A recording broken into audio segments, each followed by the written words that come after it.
Normally appeal on Crimewatch for missing persons. People have a right to anonymity. But we will help locate someone if there are grave fears for their safety. And that's precisely what there are, grave fears for the man who features in the film that follows. Police in Tyneside fear that he's been murdered.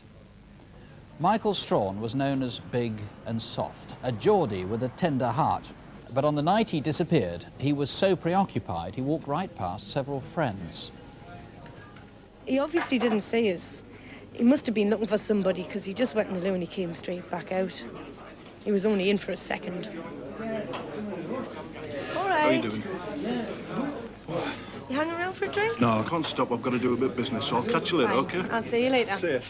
Whoever he was doing business with that night almost certainly knows why and how he disappeared. Michael was born in Newcastle and lived at Westerhope. He'd never been away from Tyneside and at 38 still lived with his parents. He'd been a forklift driver, but in 1990 was made redundant. Since then, he got whatever work he could, as doorman, bouncer, or mending cars or motorbikes. Oh, Coley, all right? Oh, Mick, how you doing? Oh, not too bad. Mick liked bikes. He would often hang around with the other bikers on Westcott Road because a lot of the time he was out at work. He would often pop into the shop just for a chat. He would usually be on his own because most of his mates were working. With little to occupy his time, Michael was a regular in several pubs in the city centre, especially the Farmer's Rest or Percy Arms, and made friends easily.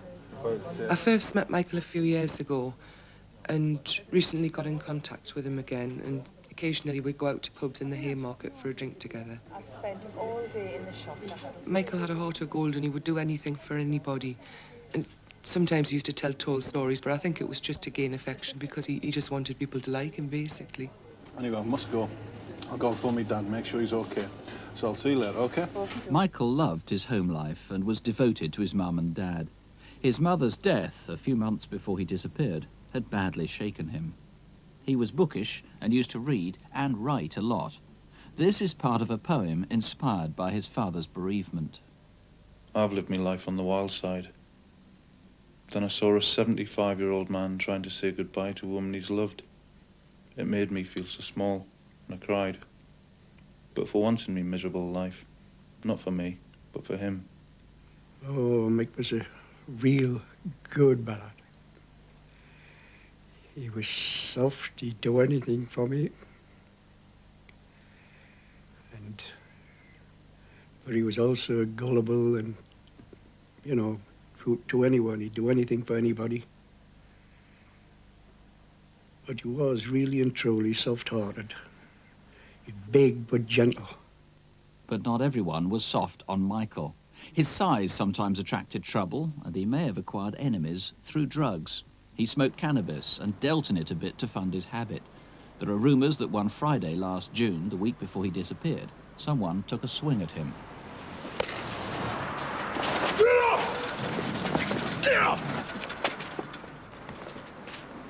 It said a white Ford Transit was involved. Next week, the last before he vanished, Michael was cheerful as always, ambling round Newcastle, dropping in on friends, and, so he said, on the verge of a big deal. Oh, mate, how are you doing? Yeah, hello there, Mick. You all right?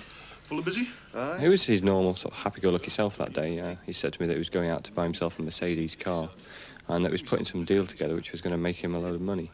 He'd also mentioned to me that he was meeting his friend Don the following day. Anyway, I've got to go downtown. Right. Well, I might see you down there later, OK? Aye, OK.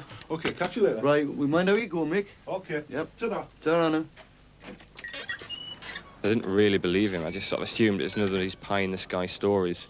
I've known Mick for quite a while. He's never really had a large amount of money to play with. And I remember thinking to myself that, you know, I'll believe it when I see it. How we doing, big Oh, fella? man, you all right? Aye, champion. Oh, in. You must have smelt the kettle. But Michael did have money that week and was seeking more. I'll tell you what it is. Got a bit of business lined up. Oh, Glad you Mickey, turned up. your business. Again. Look, man, it's good. Gonna make a lot of money. Mickey, give over.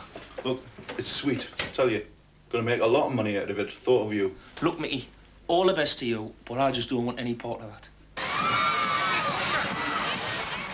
The day Mick disappeared was Friday the 19th of June, the day the Hoppings opened, the largest travelling fair in Europe. By now, Mickey had raised several £1,000s. Look at that. It's going to make me a lot of money. Hmm? Are you all right? Oh, no, I feel awful. What's the matter? I was feeling ill that day and a bit sorry for myself, and when he showed me the money, I didn't even bother to question where it had come from. I'll leave you. Gotta go.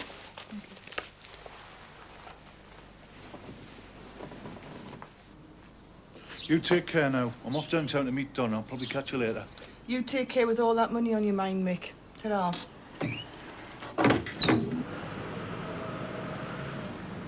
At 8:30 that evening, Michael was seen outside the Percy Arms in Percy Street.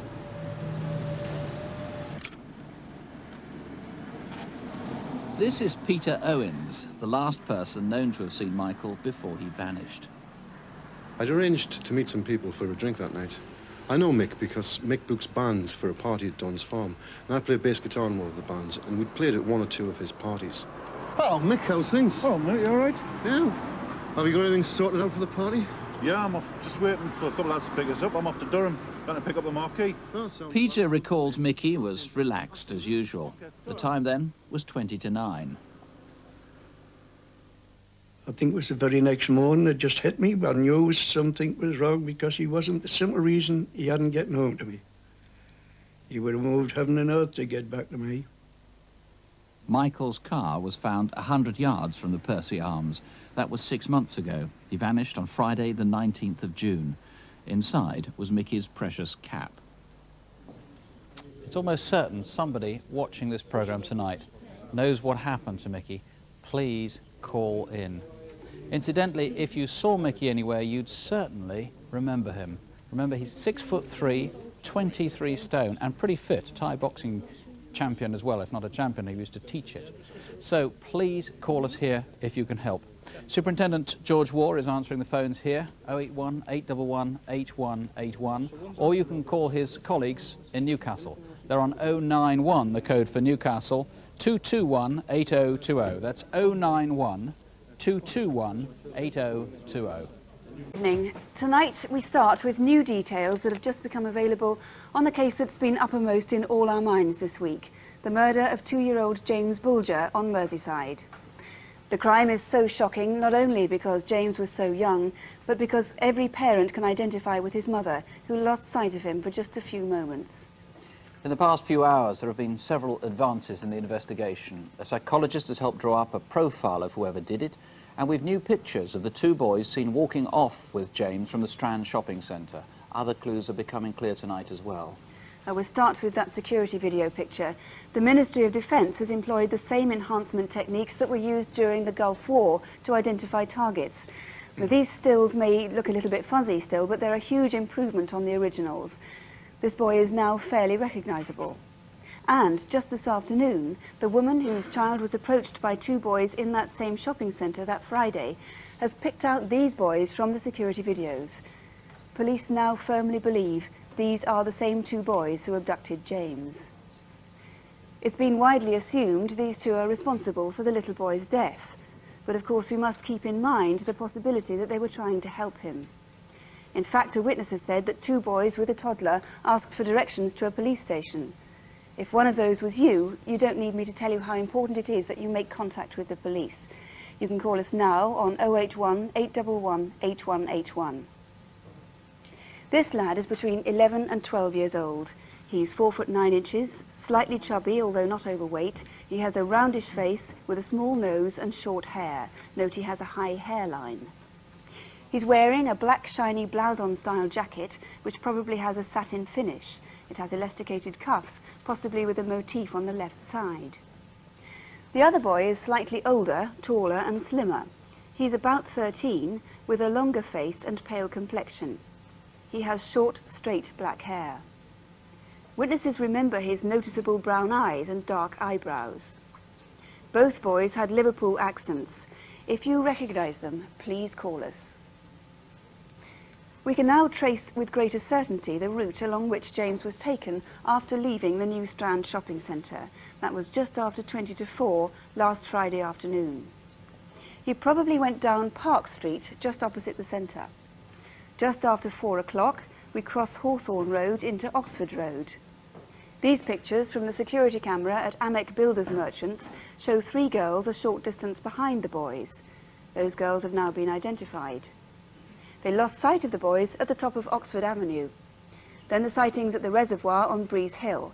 At about 20 past 4, 3 witnesses saw a toddler. Police are now almost certain it was James, in the company of 2 boys aged between 12 and 14. James was distressed and there seemed to be a slight injury to his forehead. One of the witnesses demanded to know what was going on, and one of the 2 boys said they'd found the child on the embankment. Did you see the 2 boys and the toddler here on Breeze Hill? To help you, we can now show you exactly what James was wearing when he disappeared. His outfit was damaged, part of it was missing, and his mother understandably was too distressed at first to give much detail. But we know that his anorak is multicoloured, in fact, identical to this. It had a fairly distinctive lining, and there's a motif here on the front which says, "Don't cross my way." His tracksuit was silvery blue with, as you can see, white stripes down the side, and he was wearing trainers, white trainers with this black inlay here. And here's a picture of a toddler who was dressed as James was when he disappeared. The next sighting of James is about 3 miles away on Walton Village Road, near St Mary's Church. This is where 2 lads asked a passer-by for directions to the police station. That was about 10 to 5, just over an hour after James went missing. James's body was found on the railway track, which is just a little further along Cherry Lane. A forensic psychologist tonight helped complete the pattern. He's been through the evidence so far and still has work to do to firm things up, but he's convinced that by the time we finish this appeal, somebody watching Crimewatch will have a pretty good idea of who did this to James. As when children occasionally torture animals, this could, he thinks, have been a prank, a ghastly prank that went disastrously too far. Now, if you know a boy who fits the descriptions we've given so far, see if anything that follows also fits. Since Friday afternoon, his behaviour will have changed. He might be agitated or unusually quiet. He may have wanted to stay at home for much of Saturday, which won't be his normal behaviour. He won't appear to be ill or show that he's unhappy. If anything, he'll try to show no emotions at all. He's likely to be withdrawn. But the changes will be marked enough to be noticeable, and not just to his family, but also, if they think about it, to his friends as well. He may be regularly involved in petty crime like shoplifting. He may bunk off school quite a bit and pass away some of his time in amusement arcades, certainly in the shopping centre. Most importantly, despite some reports to the contrary, the psychologist is almost certain that he lives within walking distance of where James was found. Well, Superintendent Kirby, the boys we've been appealing to, any boys who know something, may be deterred from ringing, especially after seeing the scenes of public anger after Tuesday night's arrests. They might be very frightened. What can you do to persuade them to ring? All I can do is to assure them that if they ring us directly at the incident room, or if they contact through a friend or even a solicitor, a member of their family, I can give them every assurance that we will do everything in our capabilities to ensure there's no repetitions of what took place earlier in the week, and we will look after their identity and make sure nobody's aware of it. And you also need the public's cooperation in that regard too from now on. We do, and certainly that's not been lacking right throughout the inquiry. We've heard what the psychologist had to say. What sort of boys do you think you're looking for? I think what Nick has said covers everything very well. The only thing I would reiterate there is the fact that perhaps their parents are not aware of some of those features, i.e. missing school, stealing, and then going into amusement arcades. But if parents do now identify these features, as distressing as it may be, I would appeal to them to come to us, because there's no doubt that that child needs a lot of care and attention. With the willingness of the public to help, and now with these new pictures, it's hard to believe that you won't find them. Do you think it is only a matter of time now? I've got every confidence with the way that the whole inquiry has been going, and the massive amount of help and assistance we've had from all sectors of the public within Merseyside, that will achieve that in the end. And obviously it's better for them to come to you rather than the other way round. It is, as we've said right throughout the inquiry. There is every possibility that the boys who abducted the baby from the shopping precinct may not be those at the end who've actually committed the murder, and in fairness to them we must keep a very open mind on it. It's been reported that you're widening out the inquiry now, although the psychologist believes they are local lads. Yes, we are widening it out in so much as we're taking it into an area about 3 miles away. But we believe that the identity of the offender will be within that fairly close area. If it's not where they live, it will be friends or relatives. Now, with so much public concern, the danger is here that you're going to get more calls than you can handle. So who exactly do you want to hear from? What are your priorities? It is a problem. We are getting so many calls. All I would appeal, and I repeat what I've already put out before, is if anyone's seen baby James anywhere with these 2 boys, please come forward. If anyone's got any other information whatsoever that they may think could be of assistance, not is, but may be of assistance, again, please come to us.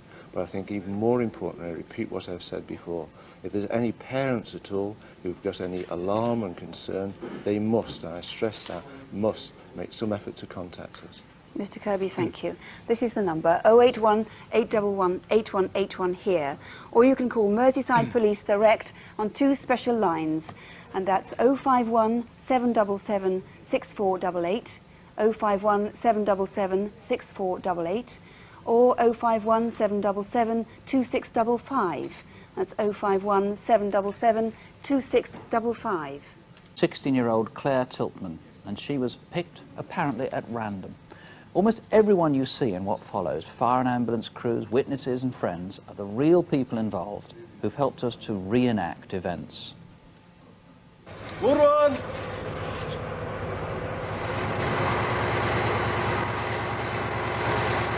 On the 2nd floor! Up a bit! She was in the fire brigade, the Duke of Edinburgh scheme, and... She made it quite clear she didn't want a 9-to-5 job. She wanted to go in the fire brigade. Yeah. That was her intention, to go in the fire brigade, and no one would change it. She was a lovely kid, you know, it's just such a shame. Claire, she was a good student. She always used to come to the sessions. She was always first here. She had an idea that firefighting was probably going to be what she wanted to do. There are other things within the fire brigade, but she really wanted to be out there fighting fires, possibly driving or even take promotion exams. She was very bright and very intelligent, so I would understand that she could very easily take her leading firefighters exam and pass, and possibly be in charge of a fire appliance. Claire! You're gonna miss that bus! Okay, I'll be down in a minute. It was the final day of Claire's mock GCSE exams. She'd been sitting school tests for a fortnight and was looking forward to an evening without pressure. Here, drink this. Hey, good luck with that exam. Huh?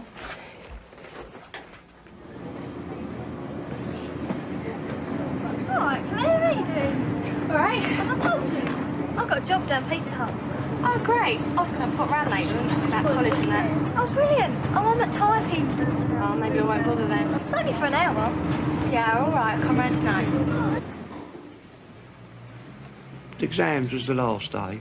She'd done quite well in them, actually, because she wasn't a particular scholar, but she did work hard, and she'd done very well. All right. How did it go? Okay. Yeah, I did quite well, I think. I told you, didn't I? Yeah, good. Oh, yeah, can I pop down and see Vicky later? Yeah, of course you can. Yeah, I want to talk to her about college and all that. Yeah, she's got in. Yeah, all right. Yeah, she's really thrilled. Oh, yeah. good. Claire, are you sure you don't want to lift down? No, it's all right. I wanted to do my hair first anyway. Bye then. All right, bye. See ya. Normally, I would have run her up there, and possibly even Heather bring her back, because his car had been stolen, so he had my car, like, for work. Claire had a mile to walk to Vicky's home. Were you driving down the A226, here called the London Road, through Greenhithe, Kent, between Dartford and Gravesend? It's 6 o'clock on Monday a month ago, Monday the 18th of January. I often go jogging along the London Road towards Holmes Cross when I first noticed Claire walking towards me. On my way home along the same London Road, I again noticed Claire in the distance, just walking towards the traffic lights at the Railway Hotel. Just before the traffic lights, she walked out towards the main road as if she was going to cross, thus causing me to run in the road The thing that struck me afterwards, that I thought to myself, oh, thank you for letting me run in the road. It's not clear why Claire went into this alley. Maybe she was forced here. Did you see anyone nearby?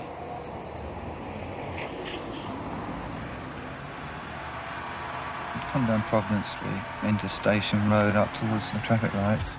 I see this car was parked in a very stupid place, half on, half off the curb, right on the traffic lights. And then this young girl come charging out this alley. I remember thinking, bloody kids. After hearing on the news about a young girl being killed and everything, I suddenly realised, suddenly dawned on me that that stupid girl who nearly ran on the road last night was Claire Tiltman. About 30 seconds later, Michael Godfrey was turning onto London Road.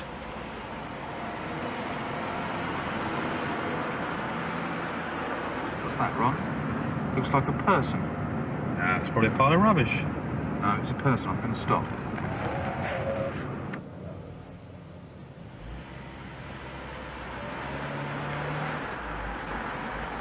Because she was against a wall, it looked as though it was a hit-and-run car accident. The obvious thing, it's right by a road. Ron, my passenger, went off and got an ambulance. I've used first aid before, but never to that extent. She just didn't respond. And I continued that until the ambulance arrived, and they then took over.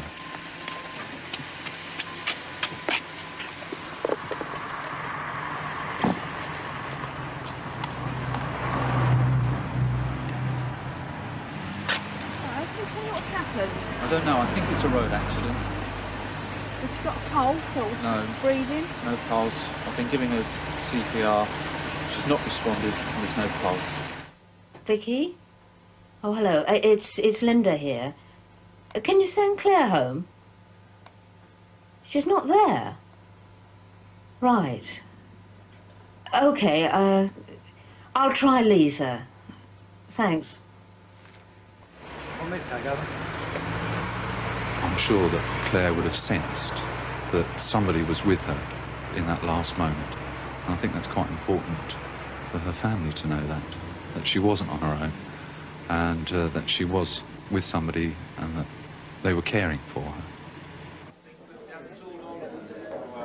I used to play pool, and she took an interest in it. All of a sudden, it seemed overnight, she just clicked. Because they wanted her to go in the competition on holiday, didn't they? But she wasn't old enough. Playing pool, she was brilliant. Regularly beat me. No one likes to think their husband, boyfriend, son, any relative is capable of doing this, but to come forward, because I know that I would have to, because I don't think I could live with myself knowing what that person's done, and maybe he was capable of doing it again.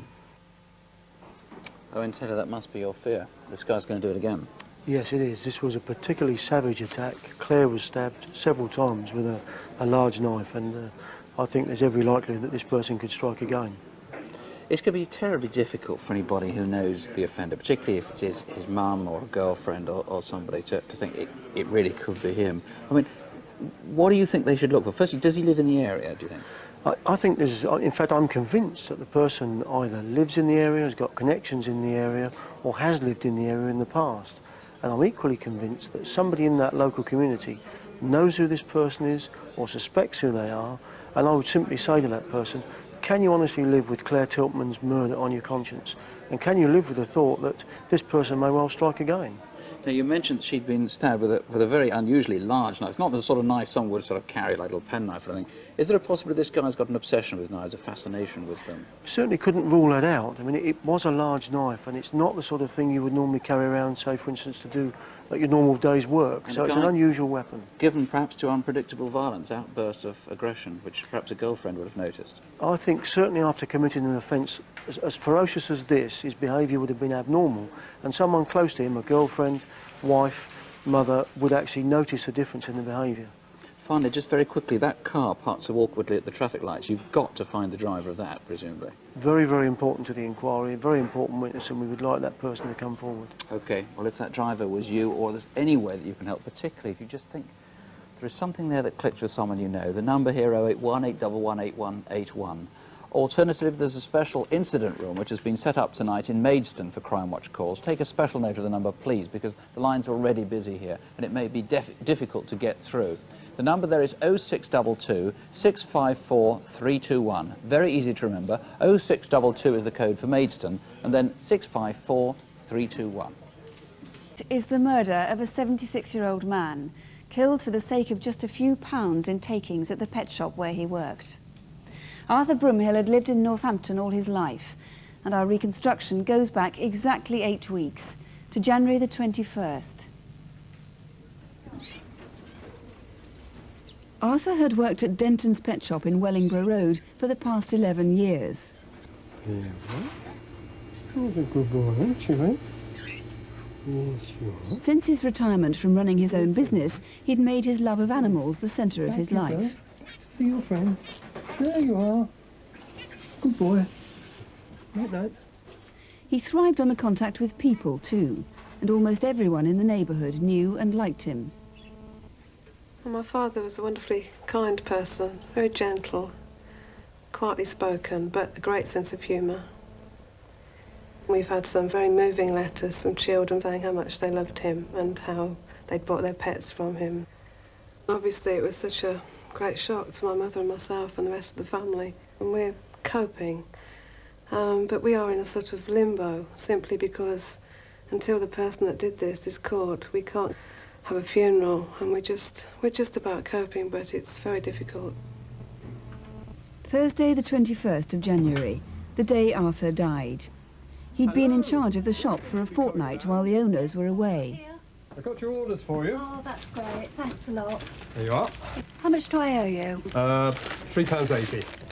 I've known Arthur for about 4 years, and he was a lovely man, very friendly, very helpful, and we always had a chat. Very busy, yes. Well, the Dentons have been away, you see, so I've been here all on my own, working late at night. When he told me he'd been staying late, cashing up, I must admit I was very concerned. No. Thanks very much. Thank you. Bye. Bye. It's now 5:30. Hello there. Oh, are you still open? Yes, you're in luck. I was just closing. Oh, good. Have you got any guinea pigs? Yes, come in and have a look.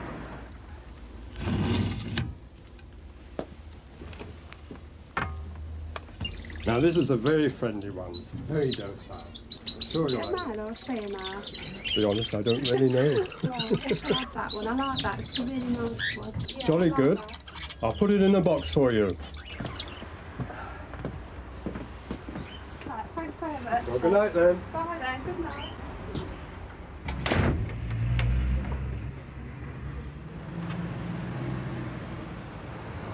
Four hours later, Arthur was still there. I was on my way home, and I take the same route every night, going down the Wellingborough Road. The time was somewhere between 9:30 to 10, and as I went past the pet shop, I noticed the lights was on. I saw two people in there. One was the shopkeeper, and it looked as if the other person was a friend or somebody that he knew. This is the last time Arthur is known to have been seen alive.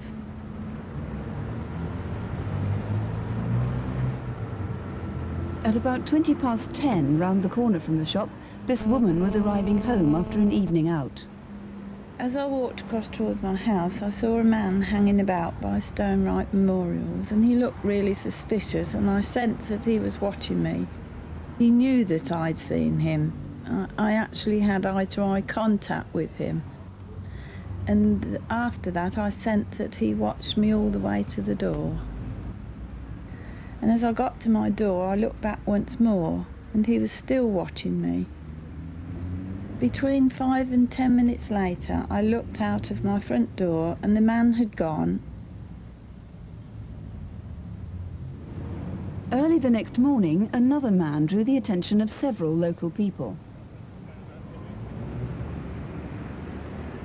I was on the Wellingborough Road, which is right opposite the pet shop, and I happened to notice this chap on the corner and he seemed to be acting very suspiciously. He was just peering round the Wellingborough Road as if he didn't want to be seen. It made me think that he was up to no good.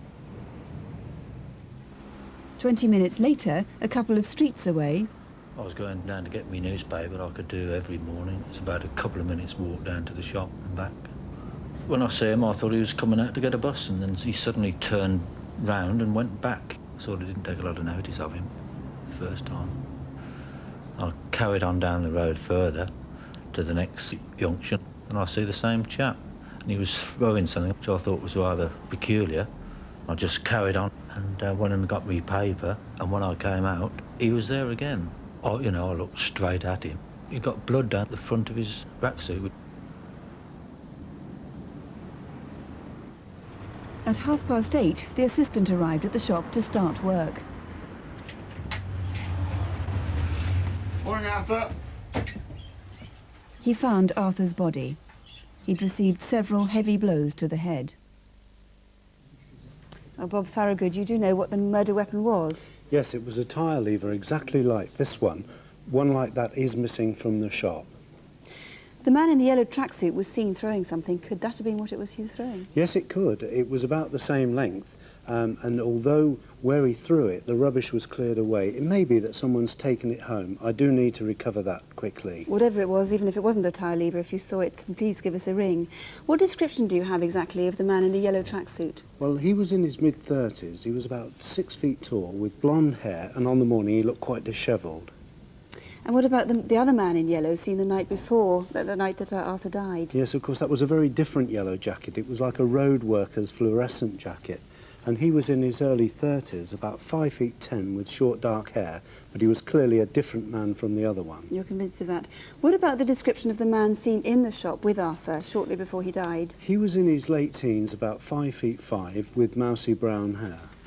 And there'd been no forced entry into the shop? No, that's right, there hadn't, and we believe from that Arthur may have let the person in, but there was a window open upstairs, and on the outside, on the windowsill, was a boot mark like that, a very distinctive sole. And that was the one going out? It looked as if it was someone going out of the shop, yes. And you've received 2 mysterious letters? Yes, I'm most anxious to speak to whoever wrote those letters. If you recognise either of those letters, please get in contact again. In fact, any detail you can give to Mr. Thorogood could be vital.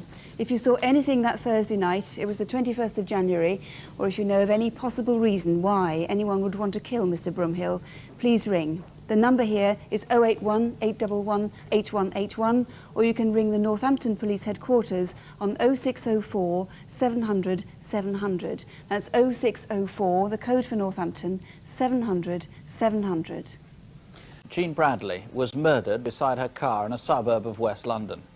The tragedy made front-page headlines because it seemed so similar to another notorious and unsolved murder that happened 2 years earlier. The victim then was Penny Bell. In fact, detectives are reasonably confident there's no link whatsoever.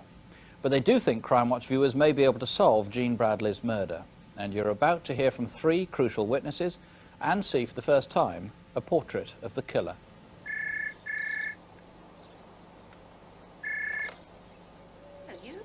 Jean Bradley lived in Crowthorne, Berkshire, with a teacher, Nicholas Osborne. Yes, sunny.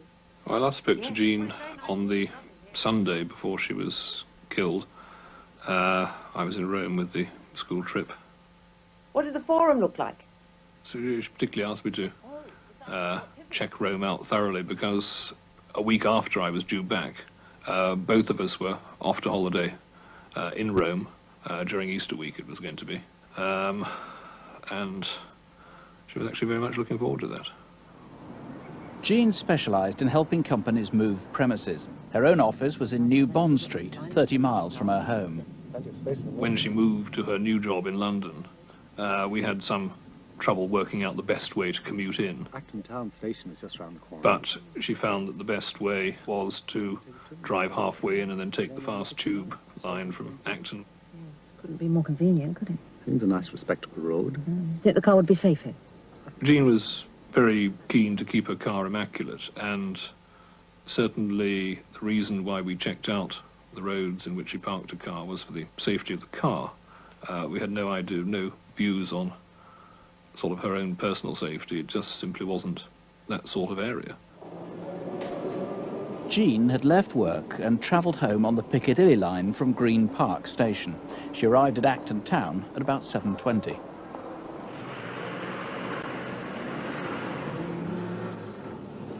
Also driving home just then was a local carpenter.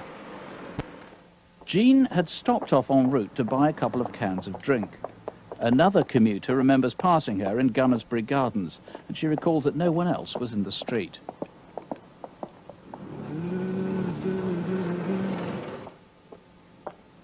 Jean had parked her BMW in Carberry Avenue, just off Gunnersbury Gardens. It had been there since 7:30 that morning.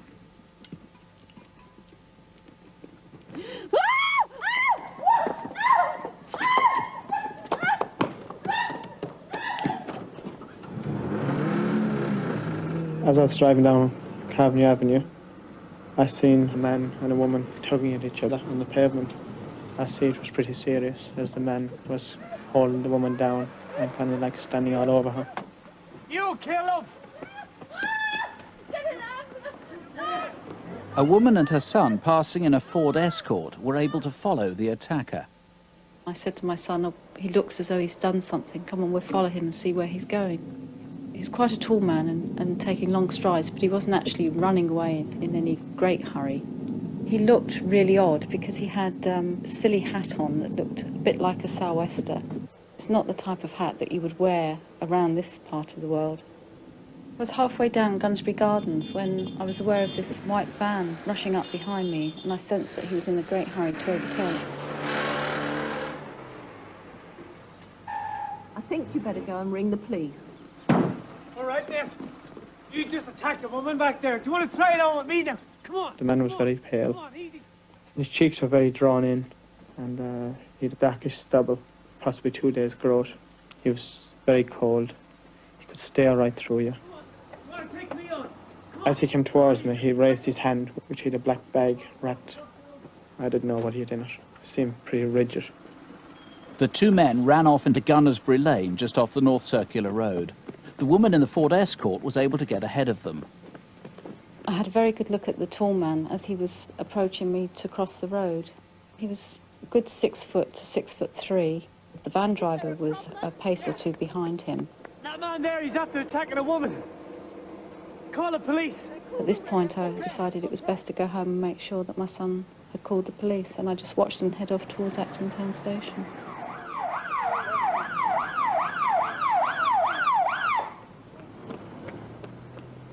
Police badly need to trace everyone who saw this chase, including people the carpenter called upon to help. This white Golf convertible came down on the road. He was a Rastafarian, and I was asking him to give me a hand. Can you give me a hand? What's he look like? He's got a white coat and a black hat. Can you give me? Oh, forget about it. The chase had now been going on for nearly a mile. I think the tall man thought he lost me. I hid behind a tree and hid behind a car and things like that, the way he wouldn't think I was following him. He didn't look back very often. The attacker went into South Acton Estate. It was nearly 7:45 and several more witnesses now must have seen him. Police need all these people to come forward. Attempts to revive Jean failed. She died of multiple stab wounds from an 8-inch blade. At the edge of the estate, the carpenter almost caught up with her killer. He looked back and saw me, and he started to run again. I thought all along that he wasn't a very fit man, because when he came to the end of the estate, there's a railing, and normally if you're a fit person, you'd jump it. But he didn't jump it. I went to run across the road, and this car came around, possibly a Triumph. I hesitated because it was a bit close and didn't slow down. I ran. He ran right around the corner. When I got down to the corner, raggedy close, I could not see the man anymore.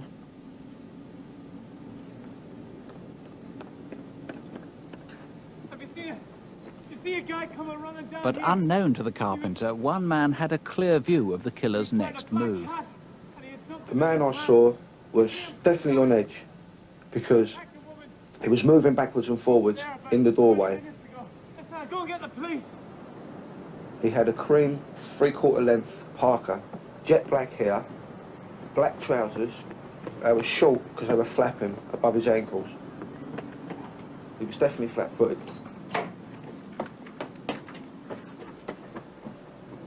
He was looking around him and trying to figure out which way would be the best way to get out of the estate. He was carrying a black bag in his right hand. He had a very, very tight grip on it, and he never let go of it once. I started to realise that there was something wrong, and by that time, the tall man had gone. The attacker was last seen walking up Buckland Walk, 1.5 miles from where Jean Bradley had been stabbed. Bob Fenton, where did he go from Buckland Walk, do you know? Well, he was heading towards Acton High Street, but I'm not only appealing for people in that general area, because he could have deviated off the route. I'm also appealing still for people who actually saw the carpenter chasing the man. That's from Carberry Avenue, past Acton Town Tube Station, and through the South Acton estate. And we ought to make it clear, many of them wouldn't, or most of them wouldn't have had any idea what had happened. They wouldn't have realised why he was chasing him. No, they wouldn't, but they would, if they were there, they would have probably noticed something going on. What was this guy's motive? Have you any idea at all? There's no apparent motive whatsoever. There is nothing stolen. He's certainly a strange character, and he's probably this man come to the notice of the national agencies for helping people, such as social services, psychiatric, drink, drugs, and maybe even he's bought his clothes in charity shops. That's the sort of thing we believe he's possibly doing. So anybody who's a nurse or works in a rehabilitation unit or anything like that, not necessarily in this area, you really want them to rack their brains. Do they know him? Yes, we're seeking help from anybody. He's a sort of tall, thin, rather ungainly sort of fellow. What else do you know about him? He's very, very, very gaunt man, and that sticks out most particular. Doesn't even look after himself very well. There's a bit of a growth of beard. And... Yes, he had about a 2 days growth of stubble. He's well described on the programme. And this hat he was wearing, this is a fairly sort of similar sou'wester type of thing. Very weird because it was a dry night, very cold but dry. Yes, it is a strange. Everyone's commented on this hat in particular, and obviously we would appeal to anyone that knows someone that fits a general description and has or even wears a similar hat. Now what's just emerged today, I think, is what could be a crucial clue, a fragment of plastic that you recovered from the murder scene. Now, describe why this is important. This bit that we're seeing here is the recovered fragment. It's what, about 8 inches, 8-9 inches across, 21 centimetres or so. Yes, that's foreign to the scene. It doesn't come from the victim or anybody that attended the scene, so we can only assume it comes from the attacker. It's possible that this is part of a bag that was wrapped around the weapon, the knife that was used, and perhaps Jean, the victim, actually ripped and snatched it at the time of the attack. Very distinctive, this sort of logo on it, and also if it was your boutique this bag was part of, or your shop, or if you printed or made this bag, maybe you'll recognise this S, or the writing, the printing that's very small on there. As you can see, this shows where it was made and printed in the United, something like the United Arab Emirates, United States, United Kingdom, or something like that, and a potential new witness that you're now trying to trace. Yes, we now know that around the time the murder happened, there was a street vendor knocking door to door in Carberry Avenue. He's described as a 20-year-old. We don't think he's involved in any way whatsoever. I'm interested to speak to him because he could have seen this man loitering around. Clearly he was in the street for some time. I've got to point out, I'm not interested in prosecuting for any offences out of his trading from door to door. I simply want his information if he has any. OK, this is 3 weeks ago tonight. Incidentally, there's a very substantial reward of £20,000. Also, if you live in the South Acton estate, there's a mobile police station on the estate. It's near the Prince of Wales pub at the corner of Church Road and Ragley Close, and it's open until 1 o'clock tonight. The lines here are open until at least midnight on 081 811 8181, 081 811 8181. If you think you recognise this man or can tell us anything about it. If you want to call the Murder Inquiry Room direct, the number there is 0895 254833. Please ask for the Incident Room at Ruislip on 0895 254833. Well, our next case is the callous murder of Nicola and Harry Fuller at their cottage in the village of Wadhurst in Sussex. The couple had only been married 6 months, and their families are finding it painfully hard to come to terms with the tragedy. During our reconstruction, you'll hear the actual voice of a man police are desperately trying to trace. We begin at a shopping precinct in Tunbridge Wells, where Nicola had been working part-time. Oh, that's nice. Is it for someone special? Well, for my boyfriend. Would you like some ribbon? Yes, please. Nicky was a shy, private, quiet, dainty little girl, really. Hope he likes it. I'm sure he will. Thank you very much. Goodbye. Bye-bye. Harry was just the opposite. He was considerably older than her.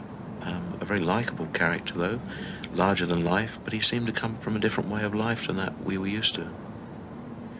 He brought Nicky out of her shell, and she seemed to really enjoy life, being with him. Right you are, then.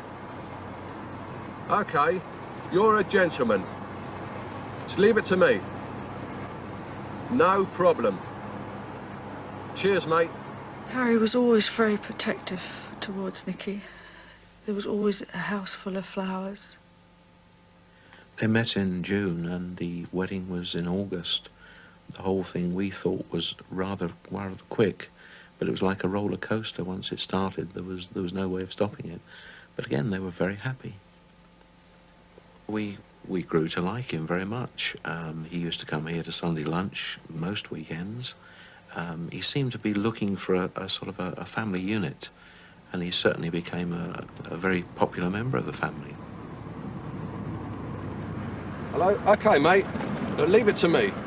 Harry Fuller bought and sold cars. Most of his business was done on the phone. I don't know, but if you leave it to me, I'll try and get it down a bit. No problem at all. OK, cheers. Although he didn't read or write well, he had an eye for a good deal. A lot of his transactions were done in cash, and he often carried large amounts of money around. Lot number 201 coming in, the Vauxhall Cavalier, the 1600L, January of 1989. The day before he died, Harry spent the early part of the afternoon with a friend. I've known Harry for about 13 years. I asked him to get me a vehicle because, having bought me one before, I knew he'd get me something reasonable. And I spent a couple of hours on that day with him at the auctions. At £2,400 and selling for the first, at £2,400 selling for the second, third and final time, £2,400 Kate, your car's up. Harry was always buying cars and looking for somewhere to store them. When he got the house at Wadhurst, it was like him winning the pools because he got a free car park there for all the cars he wanted to park. It was last October that Harry and Nicola had moved to Sussex and rented Blackman's cottage in Wadhurst.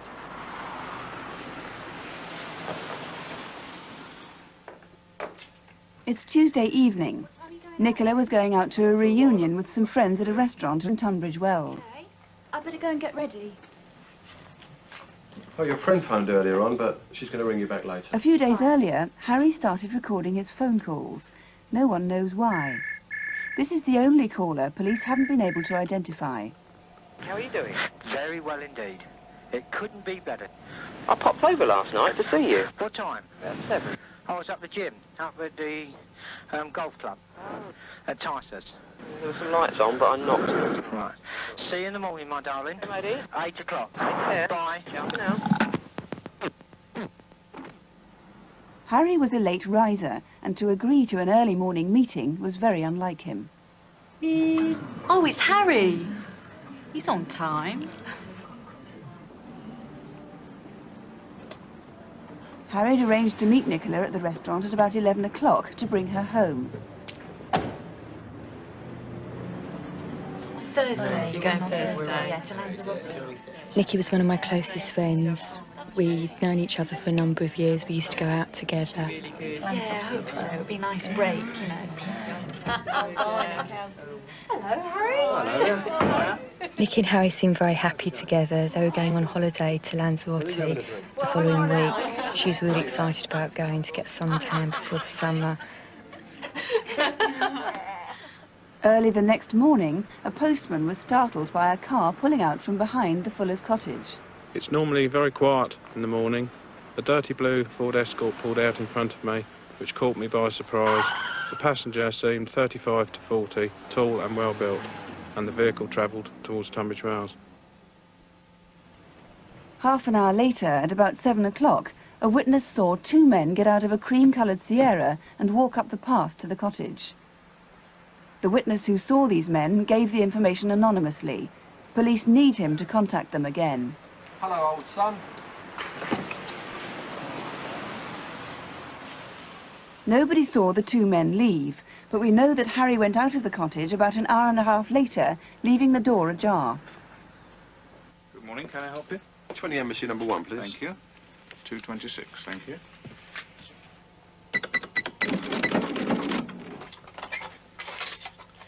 That's £10, thank you very much. Thanks, cheers. Bye-bye.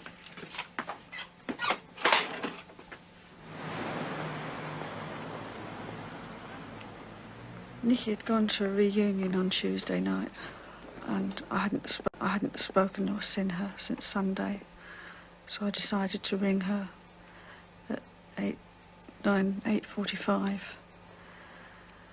and I rang and the line was engaged, and I continued to ring every 5 minutes until 9:15. Nicola and Harry Fuller had been shot dead just 10 minutes after Harry's visit to the tobacconist. You know, she just seems to have found happiness and then suddenly it's snatched away from her, which it seems dreadful. Absolutely dreadful. Anyone could do that to her. I feel that this part of me has gone, and there is this big hole that's never going to be filled. And I do miss her so. Well, of course, it's going to be absolutely crucial, isn't it, Superintendent Hill, to discover who that unidentified caller is. We can listen to that call again. Our engineers have taken Harry's voice out of the tape you're about to hear, so that the only voice on the tape is the caller's voice. Do you know who this is? How are you doing? First thing. Too early for you? About 8. I popped over last night to see you. There were some lights on. He's gone away. He's left them with his missus. So we'll zip down there. Won't be long. About, what, 10, 15 minutes. They're down the other side of Roberts Bridge. So that's just the caller's side of the conversation. And that meeting was arranged very close to the time that Nicola and Harry were killed. So until this man comes forward, he's got to be your prime suspect. It's absolutely crucial we find this man. So far we haven't found him and he hasn't come forward. There may be some reason for that, but we really need to find him, and I would ask anybody who's listening tonight who either recognises his voice or who thinks they recognise his voice to please make contact with us. Alternatively, if the man concerned is listening and he himself wants to contact us for us to eliminate him, then please contact us. Do you think he might be called Steve, or...? Well, there's an indication that he might be called Steve. However, I would want anybody who might recognise the voice, irrespective of whether the person is called Steve or not, to contact us. Now, you want the witness who saw the men in the Cream Sierra to come forward again, but you have another witness who saw another car and a man early that morning. That's correct. Just after 8 o'clock that morning, in the car park at the rear of Blackman's cottage, a lady saw a long black bonneted vehicle, something like a Jaguar, pull up, and a man get out of the vehicle, and he was fairly distinctive in that he was wearing a very long black coat, almost to the ground. We would like anybody else who saw that man, or indeed saw the vehicle, to make contact with us. And if you know who that voice was on the phone call, if you can shed any light at all on this case, please do call us. There's a substantial reward for information leading to arrest and charge. The number here in the studio is 08181818181.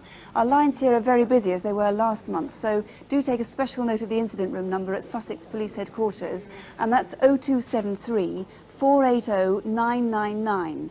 That's 0273, the code for Lewis, 480 999. We notice them when they do happen because they're so unusual and because they cause such shockwaves. Certainly it'll be some time before the community around the village of Martlesham in Suffolk recovers from the shock of the murder of 82-year-old Doris Shelley in February. Nobody knows why anybody would have wanted to kill her. The motive may have been burglary, although police haven't yet discovered anything missing from her house.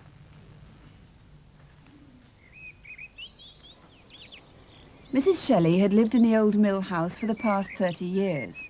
Recently, she'd been suffering from ill health, and neighbours and friends like Jenny Frost had been helping her out. Well, I've known Mrs. Shelley for the past 6-7 years. About a year ago, she had an attack of shingles. So she asked me if I'd do the shopping for her, as she couldn't carry heavy bags.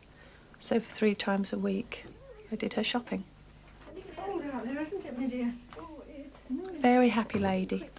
Expected very little out of life. Oh, that was nice. Thought you'd be quick.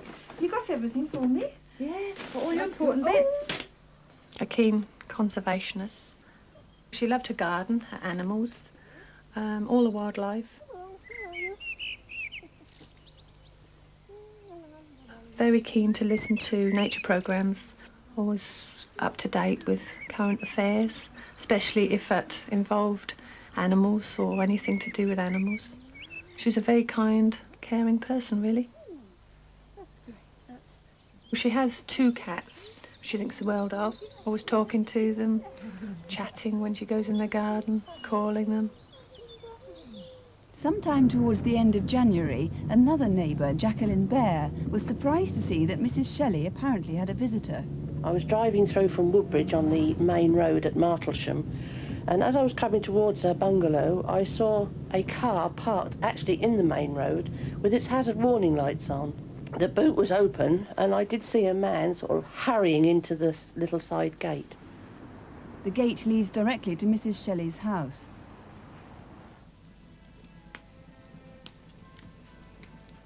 But Mrs. Shelley didn't mention having received a visitor to anyone, and she certainly didn't appear disturbed or concerned.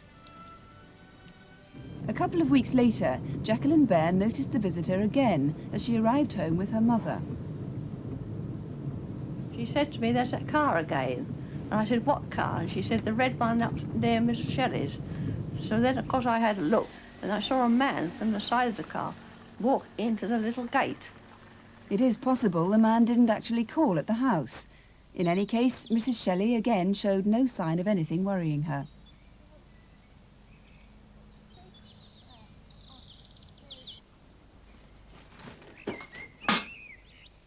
Three days after that... It was about 7:15 in the morning, and I just happened to see a man on the corner, halfway behind a bush sort of thing. She thought it odd that this man should be hanging around by Mrs. Shelley's gate so early in the morning.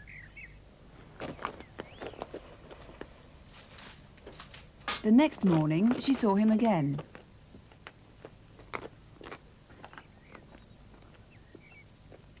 He had shoulder-length brown hair, slightly wavy, bushy eyebrows and a fairly big nose, and he was quite tall, in his about 20s or 30s.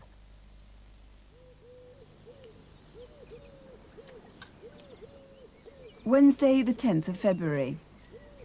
Valentine Scoggins called, as she did every Wednesday.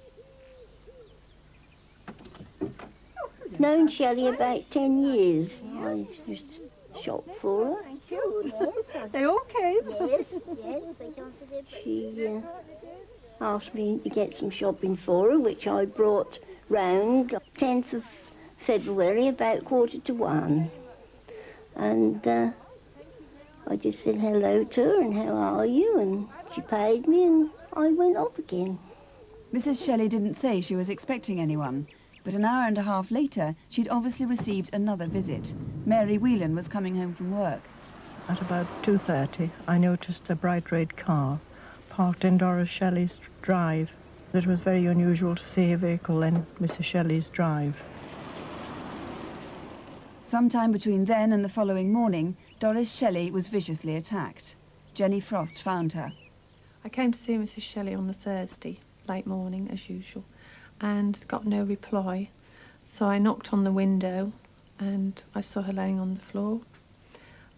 This roused her. She was very agitated and confused, but I shouted to her and told her I was getting help, which I did. I went to hospital with her and stayed with her for several hours, and told her that, you know, not to worry. I'd see her again soon and I'd look after the cats, and she smiled. Well, Doris Shelley died 10 days later, and Roy Lambert, you still haven't been able to establish a definite motive for Doris Shelley's death. No, this was a particularly vicious attack on a defenceless old lady. It may be that she discovered the man breaking into her home because there were signs of a search having taken place. The most important clue we can focus on is the red car which was seen parked in Mrs. Shelley's drive. That's right, she didn't get many visitors, and we have this sighting of a red Ford Sierra type car reversed into her garden, which is most unusual. And that was that Wednesday afternoon. Then there was a red car seen on a couple of occasions in the fortnight leading up to the attack, which may or may not have been the same car. Yes, it might not be the same car. Again, it's unusual for cars to park there. A man was seen going to her address. He may have been delivering something, we don't know. But we certainly need to eliminate him if he's watching. The other unidentified person it's vital you trace is the man that the newspaper girl saw earlier that week. That's right. He was a particularly scruffy individual who was seen on the Monday and Tuesday early in the morning. His distinguishing features were some dreadlocks or matted hair at the back of his head. He may have been sleeping rough or a traveller. The A45 isn't far from Mrs. Shelley's address, and he may have been passing through. If you recognise him, please call us. Now, there was an attack on an elderly lady last year, and that was only 5 miles away in the village of Ike. And you think that there may be a link here. What exactly happened? The link is because Susan Allen at the post office was attacked from behind, as was Doris, in a particularly vicious and violent way. We have a short piece of security video from the post office, and you can see the man here acting rather strangely. He's trying to hide his face from the camera. He's certainly acting oddly. It's very important that we find out who this man is, because it was shortly after that the postmistress was attacked. Yeah, she was attacked in September last year. It's important we identify that man. He may have been involved in that offence. And why do you think they're linked, these two? Because both the ladies were attacked from behind with unnecessary force to facilitate these crimes. There is a substantial reward in this case too, isn't there? Yes, there is a reward for any information, and we really need to catch who has committed these crimes. Well, please do ring if you can offer any information at all to help. The number here, 081 811 8181, or you can ring Mr. Lambert's headquarters in Suffolk, and that number is 0473 613 577. That's 0473, the code for Ipswich, 613 577. The death of Richard Miles at his home in Newtown near Straughan has been baffling police ever since it happened 2 months ago. In the weeks just before his death, Richard had seemed rather preoccupied, so whatever was worrying him may well be connected with his murder. Richard was a very quiet... Last case is the murder of a young man in Gloucestershire. The death of Richard Miles. That's 0533, the code for Leicester, 530066. And of course you can always ring the studio on 081 811 8181. That's 081 811 8181. Our last case is the murder of a young man in Gloucestershire. The death of Richard Miles at his home in Newtown near Straughan has been baffling police ever since it happened 2 months ago. In the weeks just before his death, Richard had seemed rather preoccupied, so whatever was worrying him may well be connected with his murder. Richard was a very quiet, deep-thinking lad who just liked country life, taking a dog for a walk. Just simple things in life, really, and he was quite content with that. Right, Richard was 29, he was the eldest boy. He was the one I always worried about because he was so shy and quiet. And I always knew if he wanted to tell me something, he'd follow me round the house. It'd take a long time before he could tell me what he wanted to say.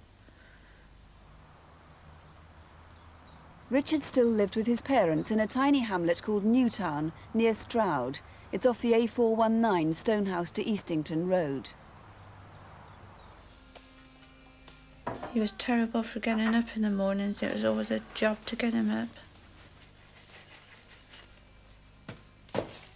He'd always be late when he left for work, about 10 or 10:30. For the last 10 years, Richard had been working at Martin Pollard's garage in Frampton, about 3 miles from home. How long do you think it'll be? A couple of hours. Okay.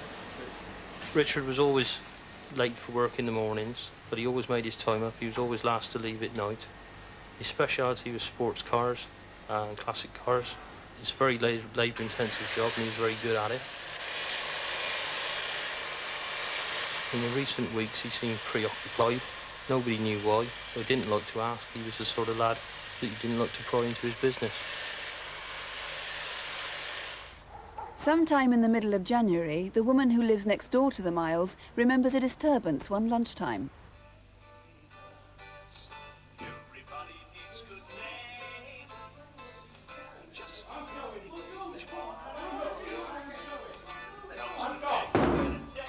I heard some angry voices coming from next door, so I thought I'd go and have a nose. And as I reached the back door, the argument had stopped. So I went outside and I saw the back of somebody going up the drive. All right. I was surprised by this because he's never kept me dead before, and it was totally out of character. A couple of days later when I saw him, he seemed all right and didn't mention the argument. Whatever his worries, Richard carried on with his normal routine, going to the pub with his closest friend most nights of the week. Rich was a very good friend of mine. We grew up together and did a lot of things together. Bit of a one-man band type of person. We had a very small circle of friends, did things in that small circle.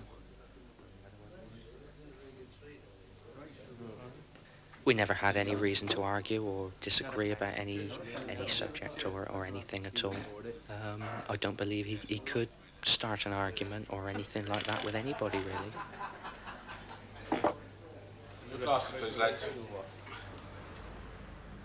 I always waited out for him to come home. He used to come home about 20 to 12 at night and take the dog out for a walk. And Rusty, well, I don't know, it's Richard. He always seemed to know what time it was when Richard would be home. As usual, it was after midnight that Tuesday when Richard took the dog for its nightly walk along the towpath.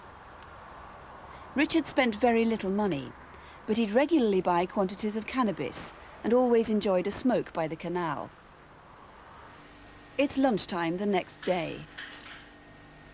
Wednesday, the 10th of March.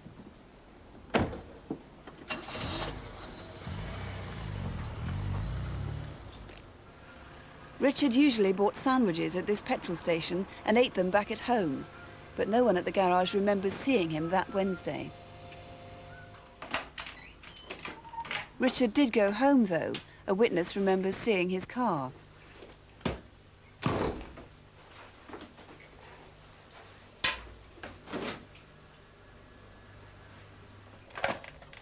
An hour later, Richard should have been back at work. His employer tried to call him.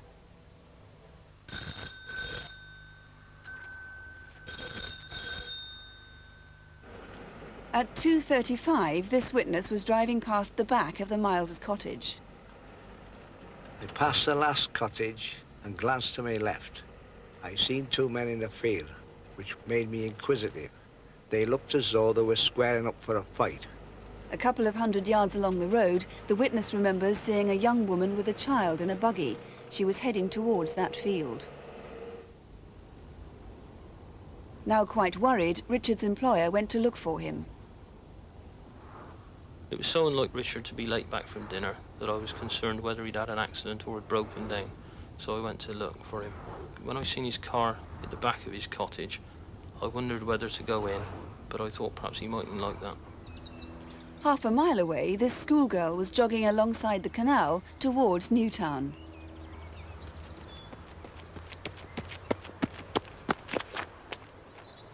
He made no attempt to move, he just stood there facing me. He was in his early 20s, of slim build and medium height. He had shoulder-length, dark, straggly hair, which was unkempt. I noticed he had a stain on his right elbow, so I quickened my pace and carried on running for another half a mile or so. Richard Miles had been found stabbed to death about an hour earlier. The time stood still for me. I'm staring on March the 10th. I still waited for him to come in. I can't accept the fact that he's not here. And if anybody knows anything at all, no matter how meaningless they think it is, then they'll get in touch. Well, John Bennett, as we said earlier, there seems so little you can go on, but first of all, you need to talk to the man the schoolgirl saw there by the canal. Yes, he was there less than half a mile away within an hour of the time that Richard met his death, and we do appeal for him to come forward. Because she wasn't the only person to see him either, was she? No, there was another person who saw him just before that time, but she could give the best description. Now, we've heard that Richard had seemed slightly preoccupied in the months leading up to his death, but have you any clue at all as to why he was killed? we can find no reason why anyone should want to harm Richard at all. He was a very quiet individual. Occasionally he travelled to Bristol and Cardiff area, mainly to listen to live music, but sometimes to purchase drugs, and that was only cannabis, which he used most for himself. And he wasn't a dealer of any sort? I mean, not at all. He did distribute to very close friends cannabis alone, but he wouldn't be a dealer, and I wouldn't describe him as that at all. But anyone from that part of his life, it's essential that they call in? Yes, we've put a lot of effort into trying to find that information, and we've had very little response. There were several people in the area that afternoon who you'd like to talk to near Richard's cottage, and they may have seen something important. First of all, there was a red car seen by several people that afternoon. Yes, this was an MG. It wasn't very far from his home. There was also another vehicle, which is described as a Cavalier, that had a wheel trim missing, and we want to trace that. That was less than 200 yards from his home in Newtown. There was also a small bicycle that was left against the side of a gate. We want to trace the owner of that. So that's a pale blue mountain bike? It is. And there were joggers in the area that surprisingly have not come forward, and we would really like to trace them. And there was the woman with the buggy that one of the witnesses saw about 2:30? Yes, she may have been visiting the area, and we'd like her to get in touch with us. You believe, don't you, that somebody somewhere must know the truth about Richard's death? Yes, we do.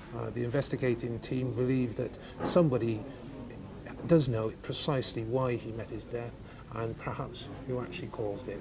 Well, let's hope so. If you can help, please do call. Superintendent John Bennett and his colleagues are here to take the calls in the studio, and that's 081 811 8181, or you can phone his incident room at Stroud Police Station direct, and that's 0453 766 311. That's 0453 766. Our first case tonight is murder, and very nearly multiple murder. For whoever killed a local government official 4 months ago almost blew up a block of flats and all its residents. The dead man was Bulic Forsythe. Detectives hope tonight to find the motive and the culprit.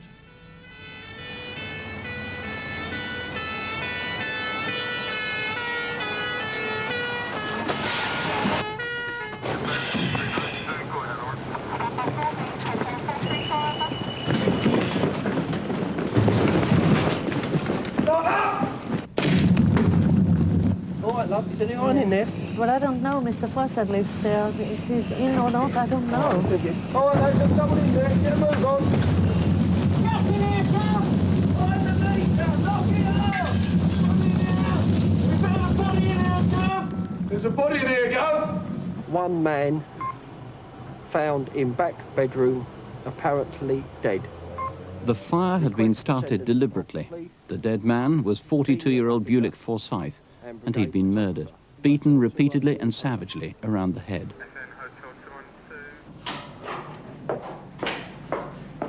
Morning. Morning. Oh, Edna. I've just walked through the car park.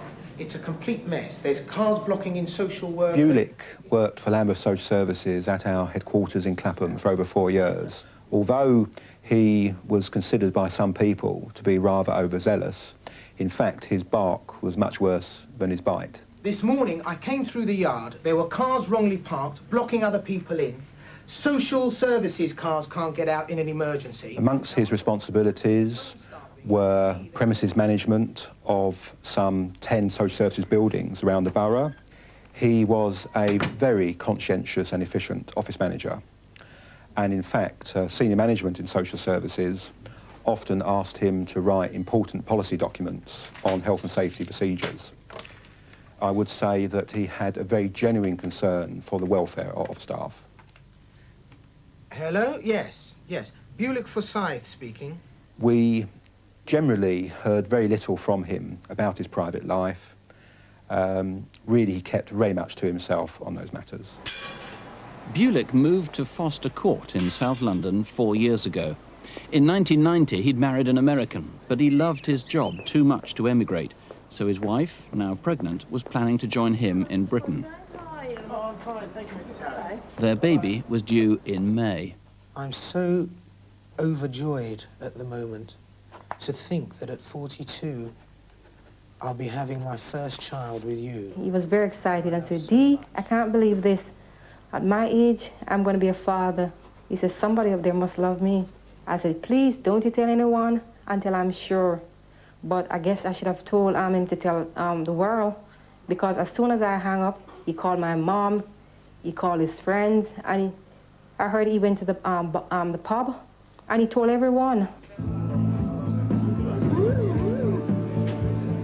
Bulic was easygoing, loved to party, loved his music, and loved to play pool. And I guess on his job, most people never saw that side of him. In fact, while Dawn was in America, Bulic, or John as some friends knew him, may have been quite lonely. Few colleagues at work were close to him, but he had several friends from Clapham, some from the gay scene, and several visited his flat. Please call if you knew him. For some months before his death, Bulic had often been seen with two men at an off-licence just across the road from his flat. One man always stood near the doorway, while the other seemed equally keen not to be recorded by the shop's security camera. The owner remembers this man as scruffy in blue, tight-fitting jeans and a casual jacket. He was about 25 years old, 6 feet tall, with blue eyes and unkempt fair hair. Are you up already, Bulic? It's only 4:45. Yes. I've just finished working on this report now, and I've been at it for 6 weeks, but it's all done. Really pleased. So I'm going to get an early night. Bulic was last seen alive leaving the council offices around 5 p.m. on Wednesday, February the 24th. Every morning I hear the alarm of Mr. Forsythe go off, because my bedroom is above his bedroom. But this morning I didn't hear the alarm. And then when I went out at 9 o'clock, I saw his curtains open. And that was unusual, because mostly his curtains are drawn at that time in the morning. Edna, have you seen Bulic this morning? Is he expecting you? Well, not really, but I'm a little bit worried, because he's normally here by now. While his colleagues were trying to contact him, Bulic's flat may have been having visitors. A local resident recalls, I was going over the paper shop to buy a paper, and I saw 3 men was coming out of Foster Court round the front there. They was carrying some briefcase and some folders in their hands. Why I noticed them? Because they look official. I never saw them here before. if you were one of those 3 men, the police would dearly like to hear from you.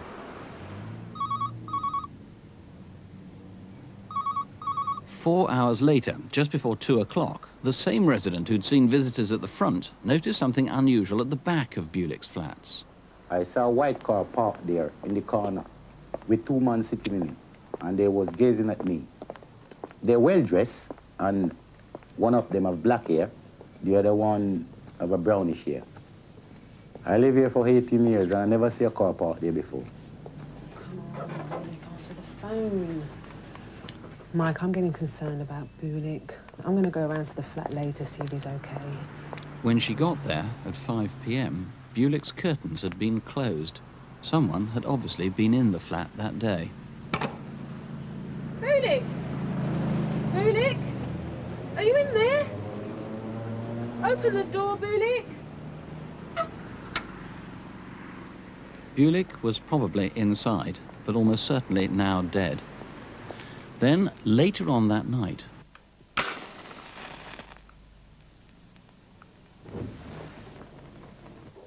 a resident in Foster Court was disturbed by a commotion. It was about 1 o'clock in the morning. I remember looking at the clock. I heard running at the back of the flats quite heavy footsteps. The gas failed to explode, and Bulic's neighbour woke up an hour later. Oh my God, there's a fire. Fire brigade. Fire brigade.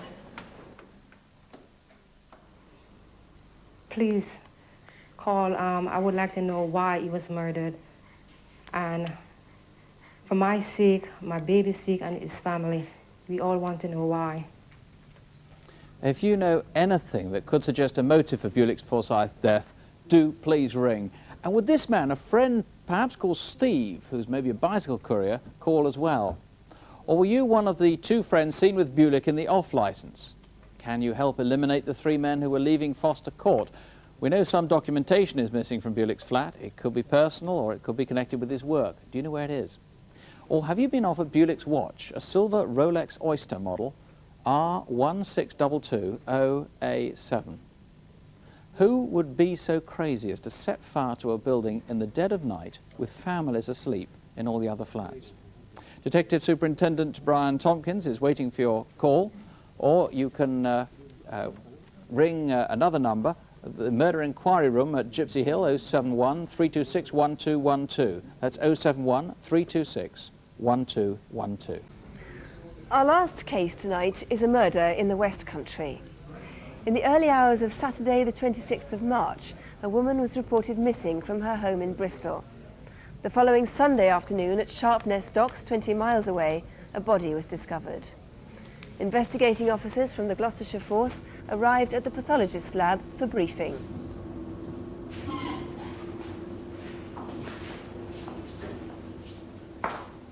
This is a young white woman in her early 30s, about 5 foot 1 inches tall, with long fair hair.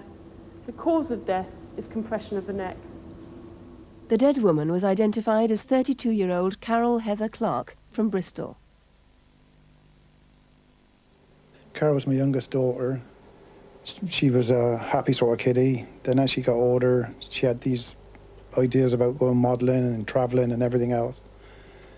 She went living in town. She got in a flat, and we noticed there were sort of behaviour changes with her. We thought she was getting into drugs, or we suspected it, and then gradually it did dawn on us that was in fact the case. Like, realising she was going on drugs, it is a nightmare really. You just don't know how to cope with it. To feed her drug addiction, Carol had taken to prostitution. She worked mainly at weekends, operating from the St Paul's area of Bristol, usually on the corner of Picton Street and Ashley Road.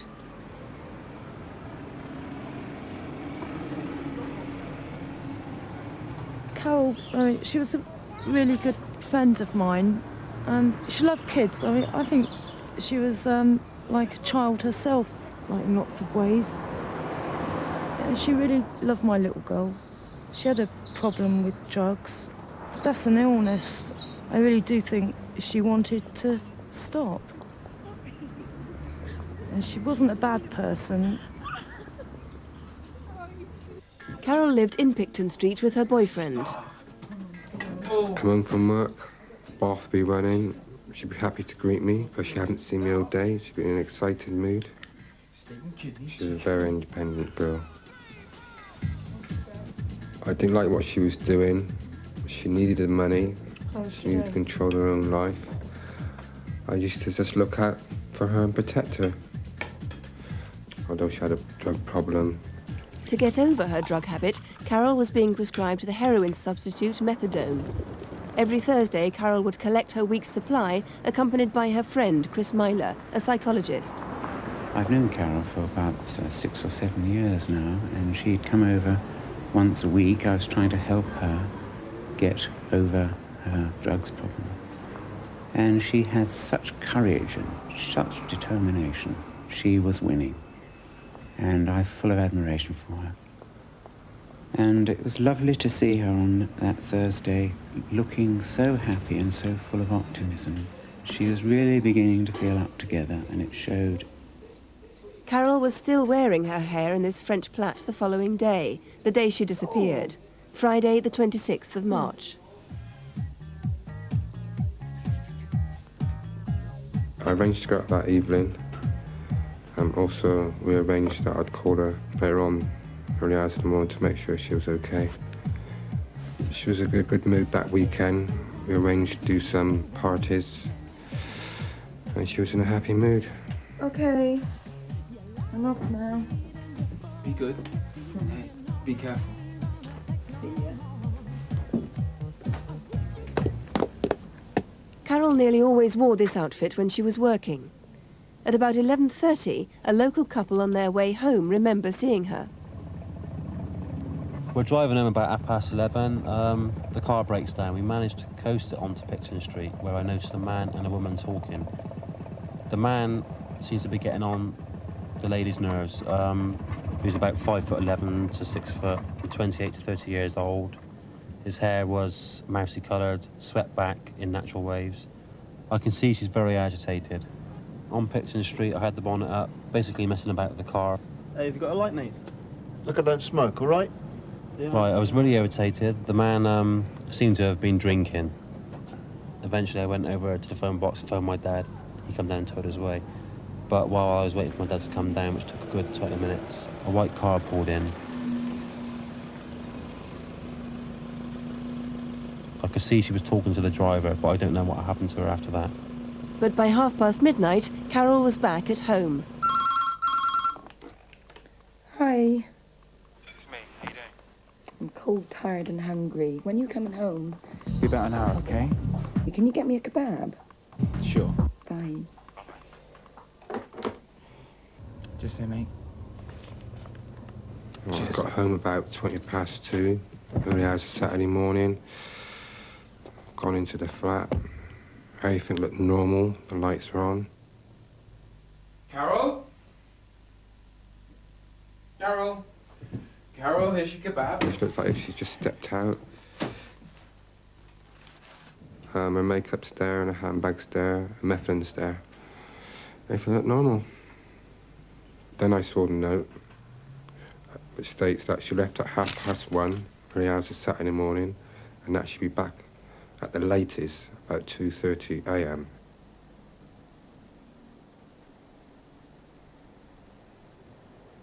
So I waited till 4 a.m. in the morning. I knew that something was wrong. I was getting very concerned, getting agitated, because by that time, she would have phoned me if she had any problems.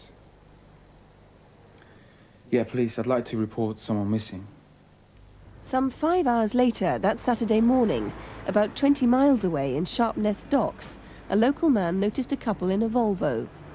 When I saw the car, the couple appeared to be strangers to the area. The woman was looking round a lot, appeared agitated and seemed to have just woken up. The man was in his early 40s with short brown hair. Less than 50 yards away from there, at 4 o'clock the following afternoon, Sunday the 28th of March, Carol's body was found. Carol is gone. We've had to realise now that she is dead, but no way can we see why somebody should want to kill her like they did.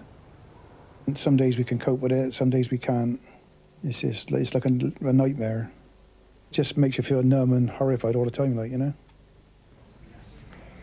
Well, what do you think happened to Carol during those 36 hours or so between late Friday night and Sunday afternoon, Mr. Bennett? Well, we know that she took a meal shortly after perhaps she left the Bristol area. It was a meal of potato, onion, perhaps some meat, and certainly a serving of peas, something like a samosa or perhaps a pasty, something like that. And we appeal to anyone who may have given her that sort of food, or whether there was anybody with her who may have supplied her that food that evening. And somehow she got to Sharpness? Yes, we have no sightings from her since about 11:30 to midnight that night, until perhaps on the Saturday morning. She'd have had two problems. First of all, she would have been without her methadone supply, and secondly, she was an epileptic. Yes, she would have become very anxious and perhaps even fallen asleep, and of course that has caused her considerable problems in the past. Was falling asleep, that would tie in with what the man saw at Sharpness Docks, the couple with the Volvo? Yes, and later on, of course, there was a vehicle seen in the area, a camper van, that we are also trying desperately to trace. Right, so a camper van, people in a camper van like that might have seen that Volvo. It's very important that the man with the Volvo is found, isn't it? Yes. It was a busy weekend too. Yes, it was a weekend where they're celebrating the Bristol and Avonmouth waterways, and also it was the weekend when the clocks went forward. Right, and briefly, so her clothes are missing, the outfit she always wore. Yes, this was a leather jacket and also a denim skirt. We've not found those clothing, and of course her cap.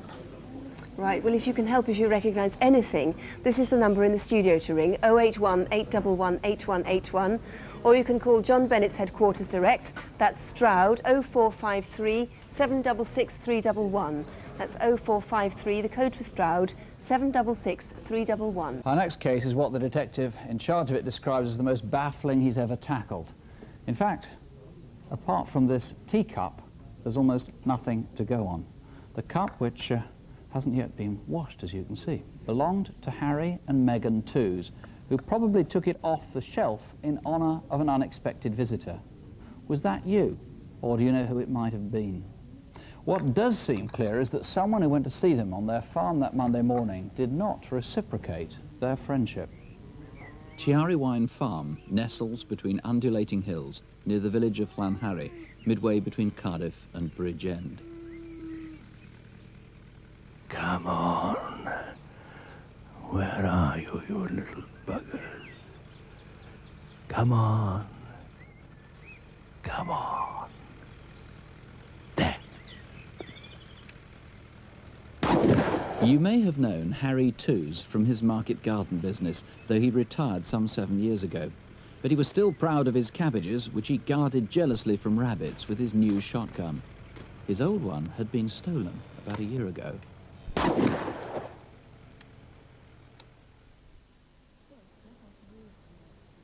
Breakfast time on Monday, the 26th of July.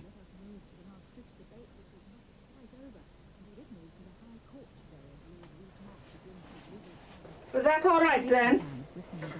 Lovely, thank you, lovely. This is quite a tangled web, isn't it? Perhaps you could remind us. Have you finished your list yet? Almost. That should last us for a few days. What sort of meat do you want? I don't know. Pork would be nice. Oh, what was that we had the other week? Lamb, was it? Roast lamb. Get that to me.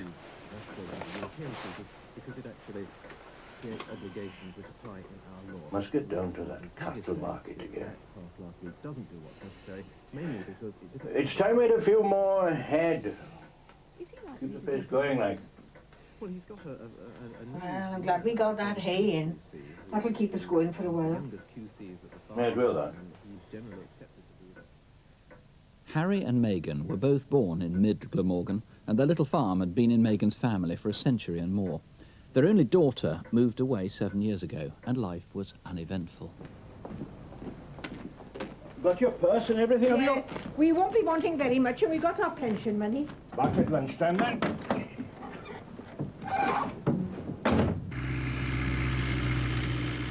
What little's known about that fateful day is this. At 9:30 a.m, Harry and Megan left the farm and drove up their narrow, churned-up track to fetch their pensions from the post office at Llanharry.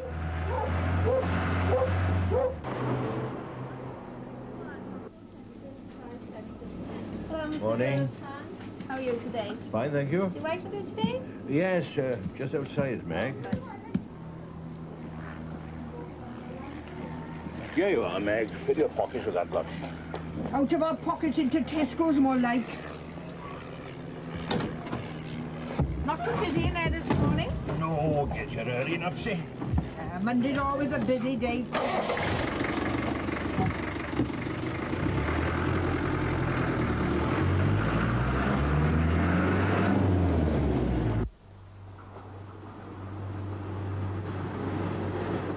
Anything in the paper, then? No, nothing changes.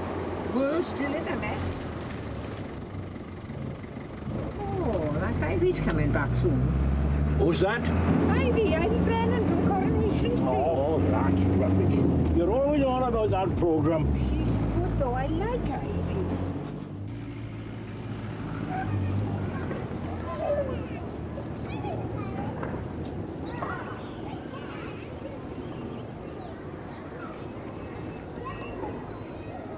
I shouldn't be too long. I haven't got very much to get.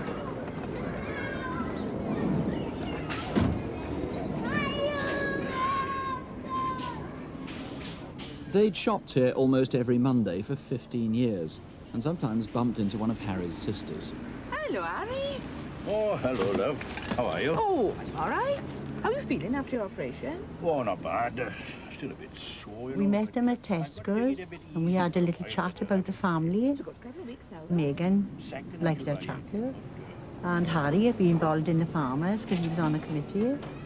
They were a very quiet couple and they were a devoted couple. According to a neighbour, by about 11, the couple were arriving back at the farm. I was going to visit my sister. I seen Harry and Megan Tooze's Land Rover. They then turned in over the cattle grid and then went towards their home. Where do you want this one? In the cupboard under there.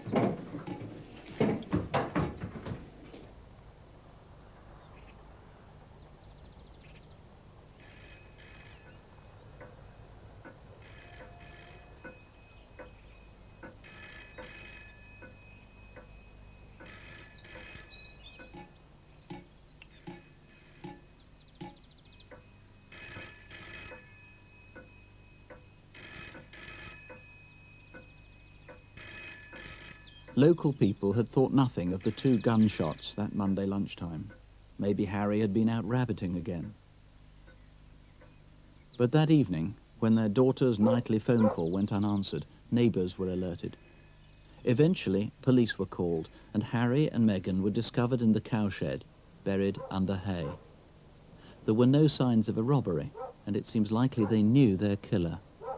Do you think you know who it was? Or why someone might want them dead? Harry and Meghan had been shot. That was a necessarily impressionistic account because, of course, so little is known about that day. And as I said, this is really the best clue. You're pretty sure that this was taken down the shelf, from the shelf very, very rarely, and only when there was an important visitor. That's correct. We can't rule out the fact that Mrs. Tooze herself may have drunk from the cup that morning. The indications are that she didn't. But she never normally did? No, her favourite mug was in the kitchen. Mr. Tooze's mug was on the table alongside that cup and saucer. Now let's get this clear. This could have been an entirely innocent visitor that morning who may be watching now and sort of horrified, saying, well, look, I just dropped in. That's correct. It could have been, as you say, an innocent visitor, but we'd ask that person to come forward in order that we could eliminate him. Now, what's the main point of your appeal? Because you have so little to go on. How can viewers help? Well, they can help firstly by giving us any persons who they know who visit the farmhouse. It is important.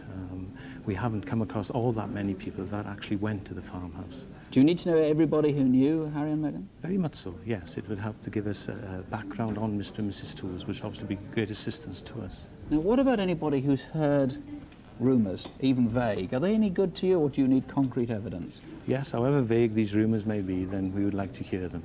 As I say, despite extensive inquiries, no apparent motive has emerged as yet. So anybody who's been talking about anything that could be connected to anything this? at all, feud, grudge, whatever. Now, I know you've also got to eliminate some cars and some people seen in the area on the day. Tell us about them and the area involved. Yes, comparatively speaking, the farmhouse in question is in a somewhat isolated area, and I'm particularly keen for pedestrians or motorists that were in the Trecastle Lane or the old Llanharry Lane area to come forward. Those are marked in orange on the map there. Remember, it's Monday, the 26th of July. Very briefly, this is a replica of the gun that was stolen from Harry about a year ago, almost exactly a year ago. Pretty distinctive. Now, obviously, whoever's stolen it is most unlikely to call in. Somebody might have repaired it, though, or know who's got it now. Yes, it has some very unique features. Firstly, the underlever opener there at That's the this. bottom. The stock is broken by this lever here. In fact, there was string attached to the trigger mechanism, similar to this gun, in order to secure it in place. And a bit of damage to this. That's right. Right hand here. The right hand hammer mechanism was damaged. Short barrel, I know, 2 or 3 inches off the barrel, and it had, under here, this brass plate, it had initials. Yes, initials BJ were on the underside of the stock. Okay, well, if you have any information, whatever it is, do please call us here in the studio, 0500 600 600, or you can try the incident room in Cardiff. That's on 0222 398 381. That's 0222, the code for Cardiff, 398 381. How could someone vanish on a 2-minute walk in the middle of the day through a busy shopping centre? All the indications are that 3 months ago in London, a man was ambushed and fought back against attackers. How could that have happened without anybody seeing it or hearing it? Detectives from the Met have been presented with statements and other evidence that on the face of it simply don't add up. Tonight, they hope that Crimewatch viewers will help to solve the riddle.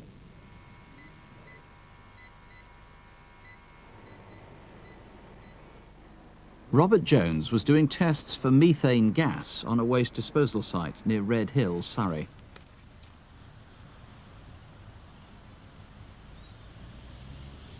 Beneath a mound of white powder, he could clearly see a body.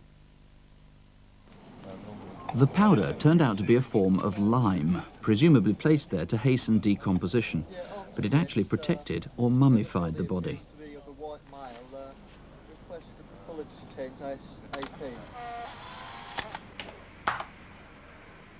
There was a perfectly preserved tattoo, and a picture of it was quickly dispatched to the Missing Persons Bureau.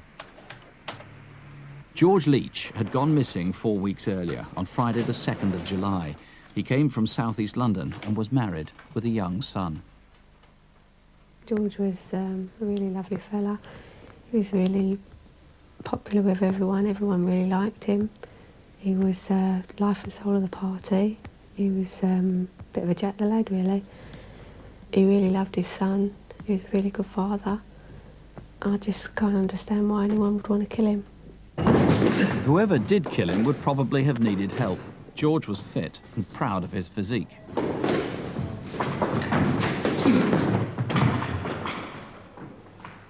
That's mine. Have a double or nothing. Told you I was hot, didn't I? George had been without a regular job for several months and spent a lot of time at a club known as The Bar in Beckenham, which he'd helped his brother-in-law, Martin, to establish. He was trying to organise a hen night for the following evening. Oh, come on, it's going to be great. Phil's going to be the MC, you know, in all his garb. There's going to be a male stripper, the lot. Martin will keep it going late. George was a blinding guy. He was very kind, very generous. He was a true professional. He always loved to organise events. Great. He would make sure everything was just right, perfect. And to sum it up, I would say that George was the perfect entrepreneur. At any rate, he had been good in business, but his own bar, Gossips, had been smashed up by a gang. Some say George had been trying to stop drug dealing in the premises. Nevertheless, his livelihood was lost.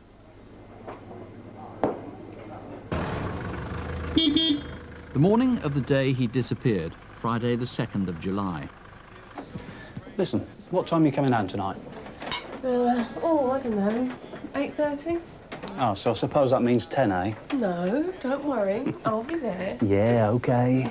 George had arranged for Martin to collect him and take him to the bar. See you down there, eh?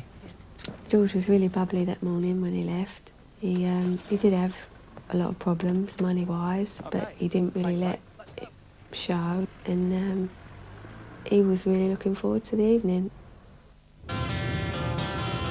One of the best musicals ever, the 1954. Sunshine, yeah. Oh, sorry, Mike. Can we go to Mum's? I've got to pick up a few things. And anyway, I said I'd meet Richard here. Won't be long. All right. Hi, mate. Sorry to keep you waiting. Hi, Mum. Are you staying for a cup of tea? No, no time. Oh, isn't she good to me? Thanks, Mum. I'll pick it up later. I'll just have a word with Martin and we'll be off.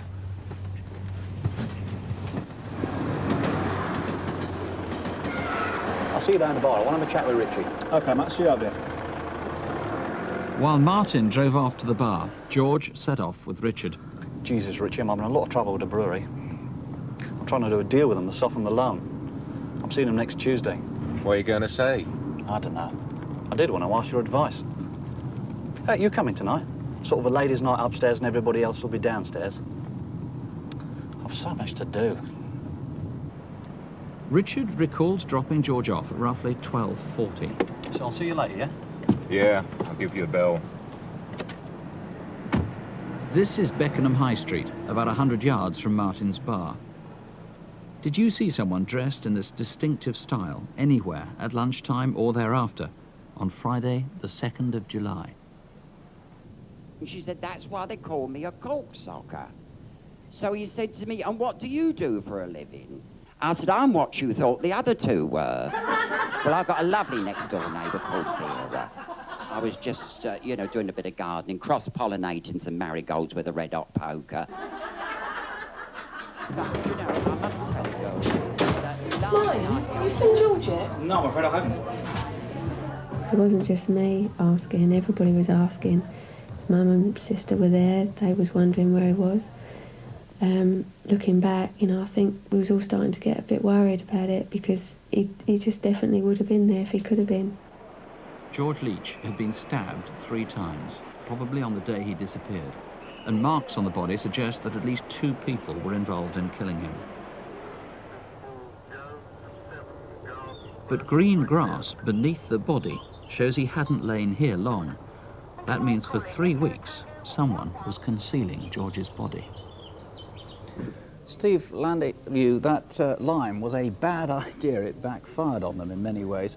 They used a lot of it, though. Where did they get it from? Well, it's used in the building trade and agricultural fields, and I would appeal to anyone who's had that amount stolen. How much did they use in total? 54 kilos, or in fact, maybe someone purchased that amount in mid-July or even June. That's more than one bag, is it? I mean, probably two. At least. Okay, that would have been, what, early July, even in June? Early June or July. Okay, the place where George's body was dumped is a place where many people might have seen something happen. It's about a quarter mile off the A25 Nutfield Road, a place called Cormongers Lane. Now, what do you want people to have looked out for and when? Indeed. What I'm very interested in is any suspicious vehicle, particularly in the last week of July, because we now know, although he was found on the 30th, clearly he has only been there for a maximum of 7 days. We know a vehicle's involved because of the tire marks found and blue paint at a certain height on a nearby tree at the same spot. So you know it was a blue vehicle, what, a van or a car or what? I suspect a van, but it could have been a car. So if anybody saw a blue vehicle, anyone there in the last week of July, sometime around that time in Cormongers Lane, you want them to call? Indeed. When he disappeared, I mean, the last sighting of him appears to have been in Beckenham High Street, but actually nobody saw him there. Nobody saw him, and that's strange because he was well known, very well liked in that area. Somebody should have seen him, and it may be we can still appeal to people who may have seen him on that Friday the 2nd of July when he disappeared, or for that matter, they may have seen him in other parts nearby of South London. Or have discovered his clothing somewhere. There's short trousers, the white shirt, black sandals are missing, and I think his jewellery is gone Indeed. as well. When he was found, he was naked, so we're interested to know if anyone's been asked to dispose of that clothing, black shorts and white shirt. But what is most unique is the jewellery. And he wore 2 rings, both 9-carat gold, and a bracelet and a unique watch. The bracelet and the rings were square as opposed to circular, and they themselves are unusual. The watch was a French make, and as your picture shows, was quite unusual. There's the watch, Emmerich and Mearson. If you've heard any rumours about this, anything at all, if you've got any information that you think just might help fill in this puzzle, please do call us here. The number in the studio is easy to remember and calls will cost you nothing. 0500 600 600. There's a very big reward that's been put up by the family on this today. Money has been lodged with the solicitor, £20,000. 0500 600 600, or you can call the incident room in Southwark. That's on 071 403 3850. 071 403 3850. You could help provide the key to a tragic murder case if you recognise the voice on the tape recording you're about to hear. It's a 999 call to the emergency services made in the early hours of Monday the 27th of September. You'll need to listen quite carefully. It's short and rather muddled. Here it is. Emergency, which service? Yeah, it's ambulance, please. Quick, straight away. It's the Park Tavern. Yeah, just hold the line, It's the Park Tavern, London Road, Isworth. It's a caravan round the back. Well, now, shortly before that call was made, a robbery had taken place at a pub in Brentford in Middlesex, and a man lay dying. At the beginning of that weekend, on Friday the 24th of September, Caroline Walsh had flown to Ireland to attend a wedding. Trevor Thomas saw her off at Heathrow Airport. Trevor was the sort of person he wouldn't drop you off. He had to check you in, take you up to the boarding, hand you your boarding ticket, and see you through, making sure you had everything with you. All right. Lord, I've forgotten the wedding present. No, you haven't. It's in your bags. Is it? Yes, in my it case? is. Yes, it is. Are you sure? Yes, positive. Take care. My darling. Ring me as soon as you get there. I promise. Trevor and I have spent very little time apart.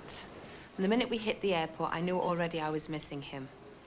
We've been together about 4.5 years, and I know it sounds silly, but it was love at first sight. Trevor was the landlord of a pub a few miles away, as well as helping Caroline to run the Park Tavern in Brentford, where they both lived. Trevor was taking charge until Caroline's return on the Monday. You around tonight, then? Yes, I am. You? Yeah, of course I am. Been let off the leash, have we? Always off the leash. Woof, woof. There we go. Not forgotten. Hiya, Matt. Hello, boys. Oh, hello, Trev. Here's your potatoes. Lovely, thank you very much. By the way, Trev, I'll put you on a raffle. Thank you very much. Trevor always had a lot of time for the older customers in the pub. He loved to sit down and he loved to chat to them, and he always liked to do anything he could for them. On the house. That's it. There's a good dog. To get away from the pub, Caroline and Trevor sometimes stayed in a mobile home that they kept at the back of the Park Tavern. It's Sunday, the 26th of September.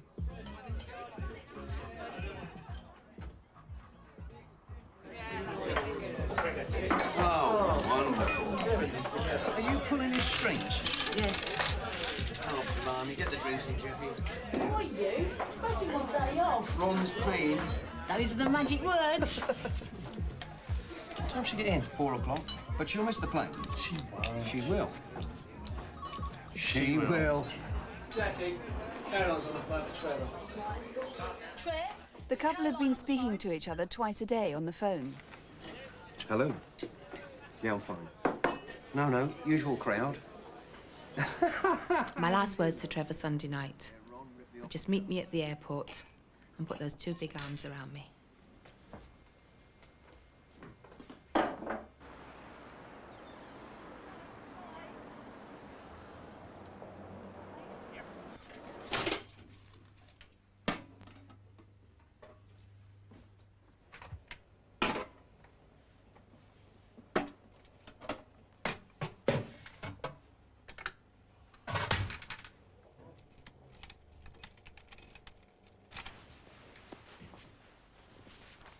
You look knackered. Why don't you go to bed? Oh, you sure? Yeah, no problem. I'll grab a taxi. Oh, cheers. Night. Night.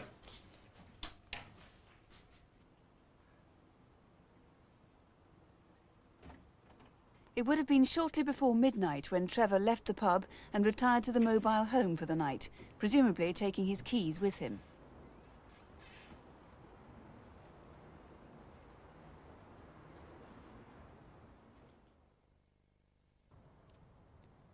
Nearly 6 hours later, a local man was passing the Park Tavern on his way to work.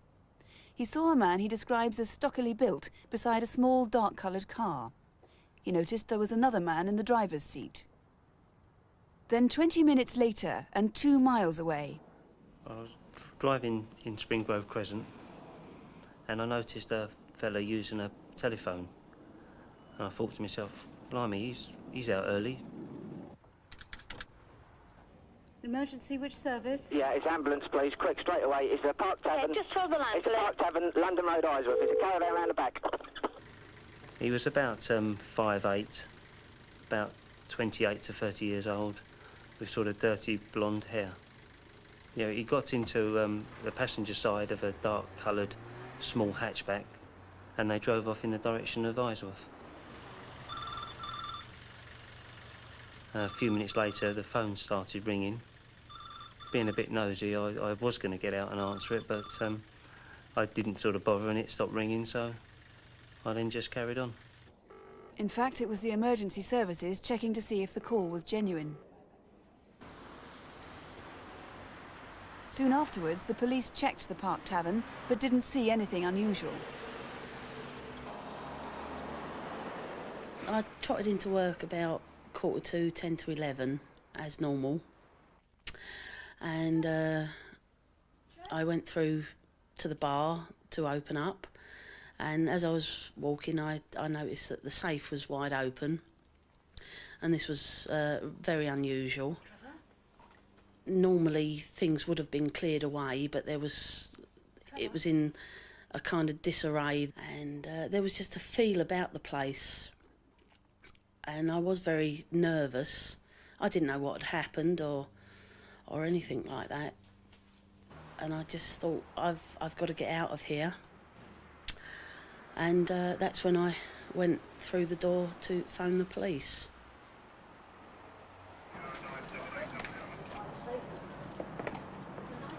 Where's that light on? Be careful.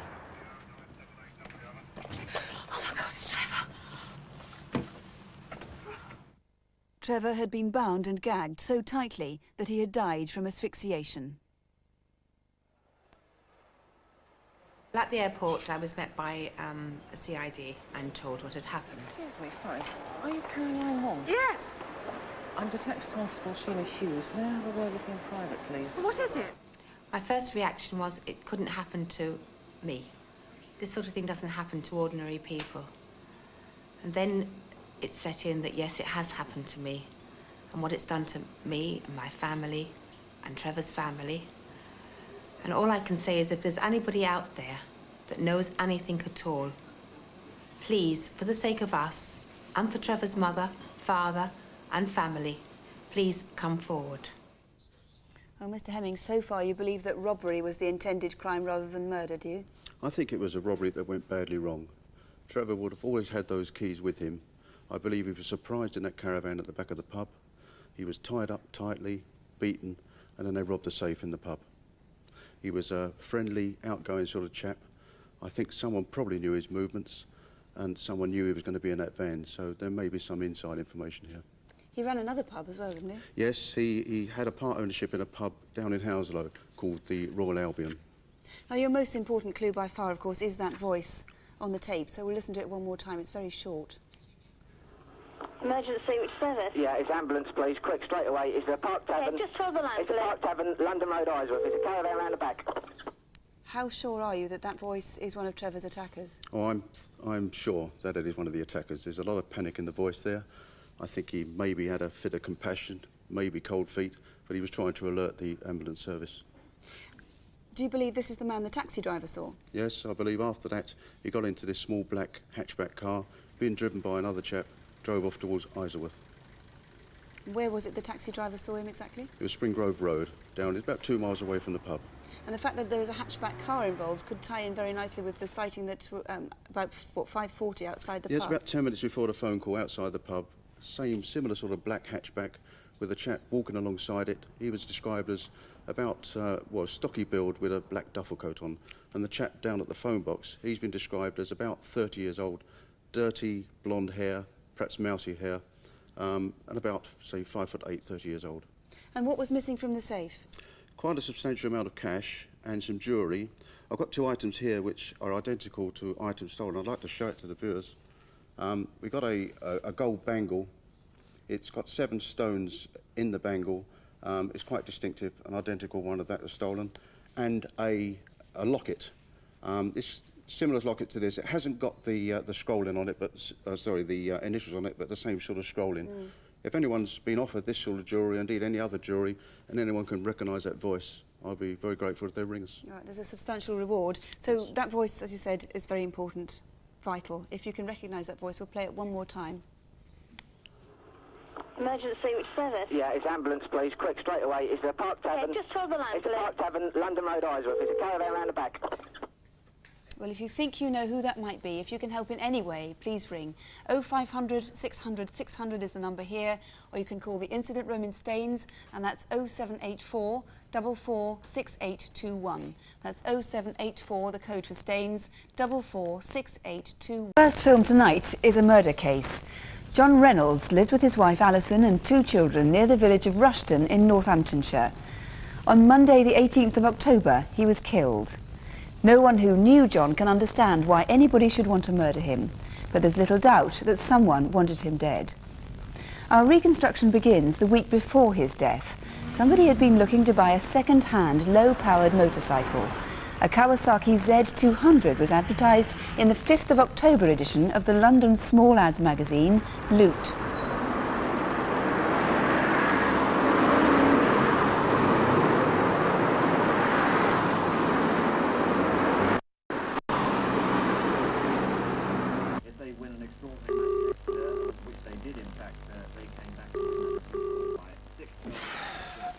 Hello?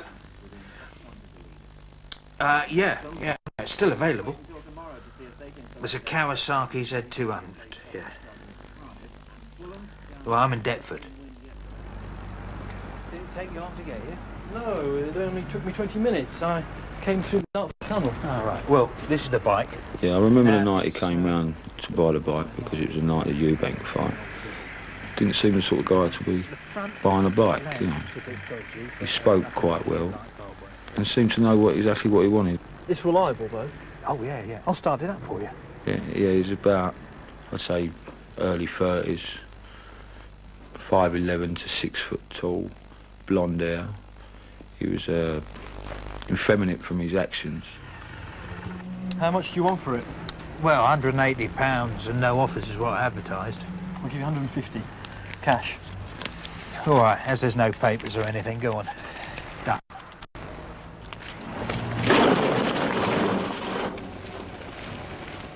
John Reynolds was a property developer in Rushden.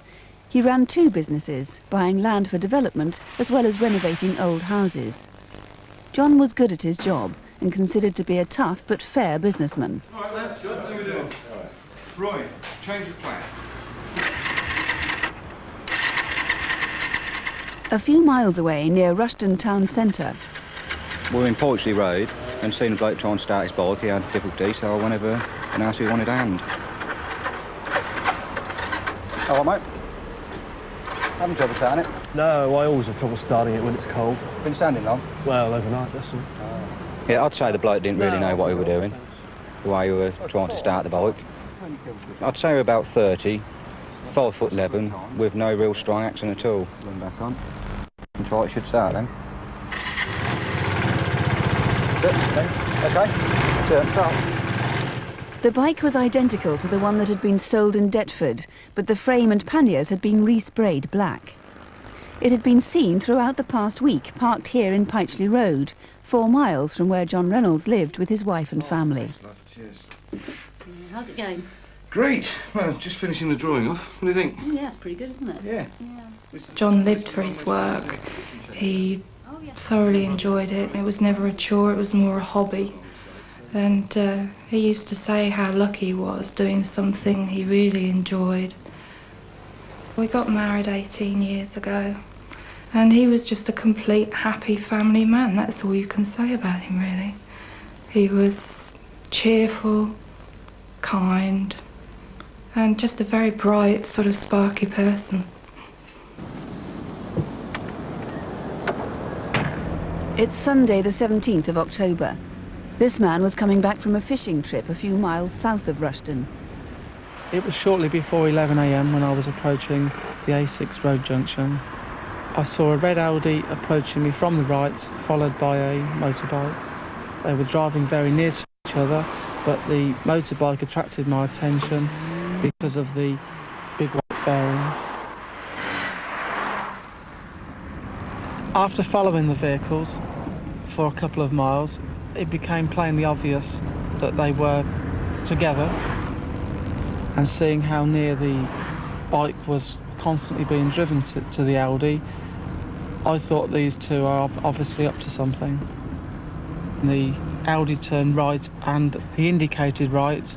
The driver of the motorbike didn't indicate, didn't even look round, and followed almost as if he was a trailer being towed by the Audi. The road they had turned into was Avenue Road, where John Reynolds lived.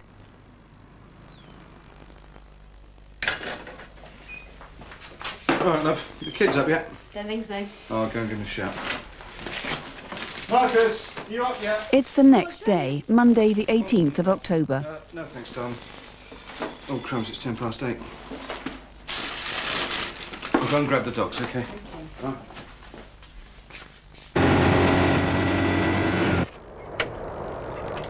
Come on. Yeah, OK, love. Oh, John. Yeah? Do you want any gloves? Oh, yes, please, yeah. Okay, right. Thanks. Holly, have a good day at school, love. Be good. Yeah, see you later then, Dad. Bye. Yeah, bye, darling. Right, Thanks, love. see you soon. Yeah, bye. Come on.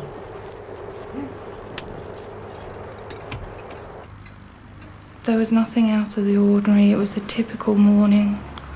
John went off as he's gone off hundreds of times before. Hi, Robert, how are you? Not so bad. How are you, John?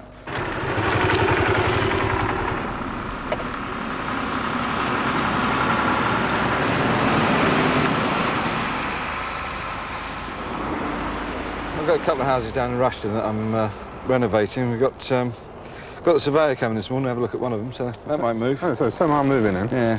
Mind you, the old girl wants the kitchen changed now. So. Anyway, better get off, because I've got this appointment. Nice to see you, though. And you. Take care. A gardener was arriving for work at the Old People's Home in Avenue Road. As I pulled in, I looked up and I saw the guy standing on the corner looking down the lane. My natural reaction was, what's he doing on my bloody grass? You know, he's got all the pavement to walk on, hasn't he? He walked back down to the bike like I didn't exist. And it was the way the guy moved. He walked with a purpose. He was like a cat. I should say he was an ex-serviceman.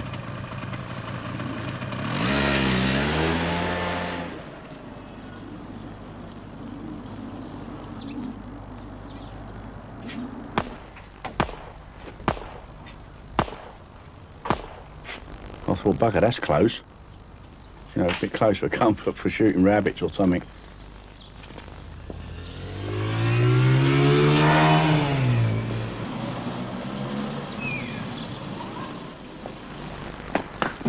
Mum, the dogs are loose. Well, where's your dad? I'll just go and check. I knew that something was wrong because John would never have let the dogs go. I rushed outside and got into my car and just flew up the road. And then I came to Hyde Park Lane and I could see our other dog sitting on the corner, again with her collar and lead on. And my heart was in my mouth. I knew something was so wrong. And I pulled in. And that's when I saw Marcus on the ground with my husband. And he was just lying there. And I shouted to him, "What's happened?" And he said, "I think he's dead. I think he's dead." Well, DCI Cross, the overwhelming question is why? This was a deliberate killing. Why would anybody want to kill him? John was very much a family man. His loves in life were his family and his work, and as the film says, his work was his hobby. We've been unable at present to establish a motive for his murder. Completely baffling. The motorbike was abandoned after John was shot. What clues have you got from that? Yeah, the motorcycle was a Kawasaki Z200, found abandoned in Pytchley Road on Tuesday the 19th of October. The strange thing about that was that the bike was chained up when abandoned. We've had a number of sightings of that bike between the 11th and the 19th of October in Pytchley Road, and we very much believe that the person using that bike was living locally, and we'd like to hear from anybody who saw the bike either on the 18th of October, the morning of the murder, or at any time in the week prior. And where would he have gone after he'd abandoned the bike? We believe after he abandoned the bike, he was a passenger in a red Audi that shot out of Pytchley Road into the Wellingborough at about 8:40, 8:50 a.m. on the morning of the murder. There were 3 people in the Audi, and the rear passenger was a blonde-haired individual. Now, that blonde-haired individual has a rather similar description to the man the witness described who bought the bike in Deptford. Yes, that's right. This blonde individual, about 5'11" tall, about 30 years old, well-spoken individual with a southern accent, who at the time he bought the bike in Deptford had an expensive, loose-fitting white silk shirt on. And he may have contacted other advertisers, this man, in search of a bike. Yes, indeed, and we're interested if he did contact other advertisers that they get in touch with us, have a look at their photo fit, see if they know him, if he contacted them, or if anybody visits him in a red Audi, then we're anxious to connect the Audi, the bike and the photo fit. And if you saw strangers near Avenue Road that Monday morning, the 18th of October, or on the day before, if you know anything at all that just might help, please do ring us.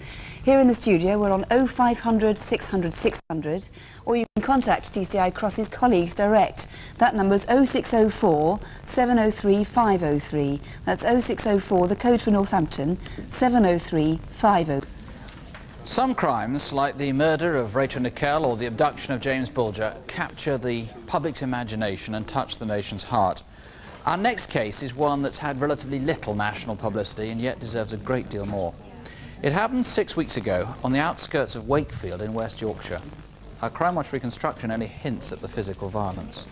We hope to prompt the recollection of potential witnesses who might not have understood the implications of what they saw that night, and, frankly, to prompt the consciences of those who know who the killers are. I'll get it done. Hello, what's this? I thought you were going down to the job centre today. I am. This is the latest fashion. I thought I might go dressed like this to get me notice. Go on, look. Let's see if there are any jobs in there. Here. So. There, there's that one. Well, that's no good. You need word processing. Yeah, well, I might as well write for it. I mean, I've written enough. That last letter I did was really good. I'm surprised I didn't get an interview for that. Yeah, all right, if you want. Julia was keen to work. She wrote an awful lot of letters. Not all jobs replied to her, unfortunately. And that used to upset her a little bit that she'd put the effort in. But it never disheartened her. She soon bounced back. I always thought that the best job for Julia would be in fashion, because she had a very canny knack of picking up bargains. No, but you could wear that body, that She really loved short clothes. Julia always wanted to look smart. Hey, sis! You'll be pleased to know I'm not borrowing your top tonight. Yeah, but I bet you've raided my mum's wardrobe. I don't know why you always have a dig at me. I always wash and iron your stuff and put it back. If you really want to know, my mate Sarah lent me some money for a new outfit. What do you think? It's nice, that.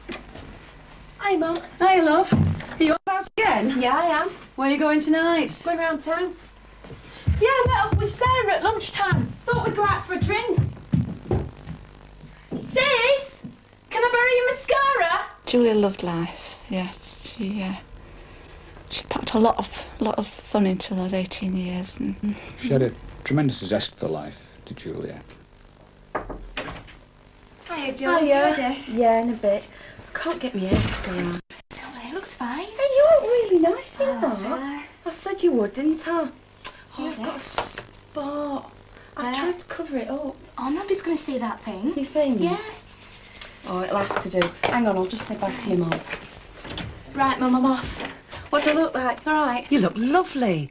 Are you going to be late? Should be in about 2-ish. Okay. All right, see you later. Have you got your keys? Yes, I've got me keys. Ta-ra. Bye, Mum.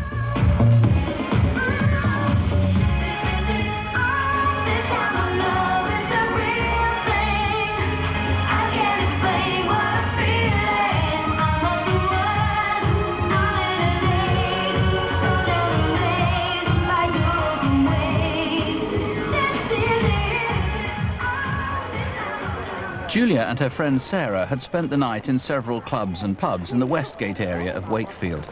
As they were leaving at 2 a.m, they met an ex-boyfriend of Sarah's, and Julia was none too pleased. Are we going? Because you said we were going home in a taxi. I'm not having here all night. No way. You said we were going home together. Don't start, Julia. Julia resigned herself to going home alone. Look, if you want to go off with him, that's fine. Go on. But can you lend me some money for a taxi? Only I haven't got any. Here, I'll lend you £5. Oh, thanks ever so much. Are you sure you're going to be all right? Yeah, I'll be all right. Well, look, we'll walk you to taxi rank.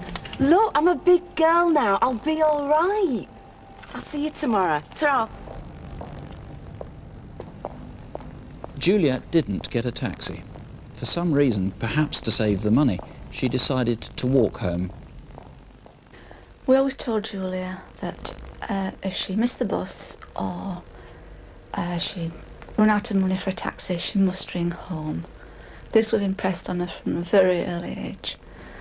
And Julia's always done that many times.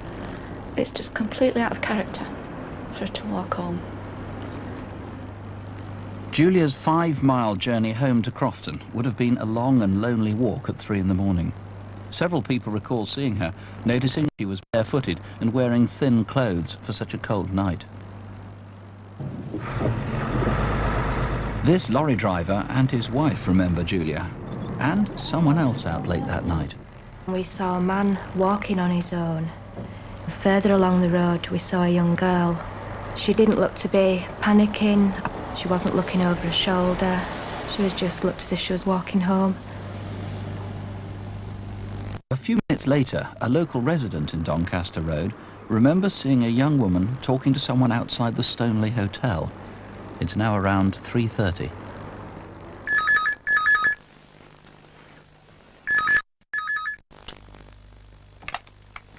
Hello. Hiya, it's Julia. Julia, what are you doing at this time in the morning? I don't even think Sarah's in yet. I don't think she's in. All right, bye. No one knows why Julia called Sarah, or where she found a phone. Was it this box in Montague Street, just down from the Stoneleigh Hotel? Or was it from somebody's house? And who was it who woke a resident in nearby Gordon Street?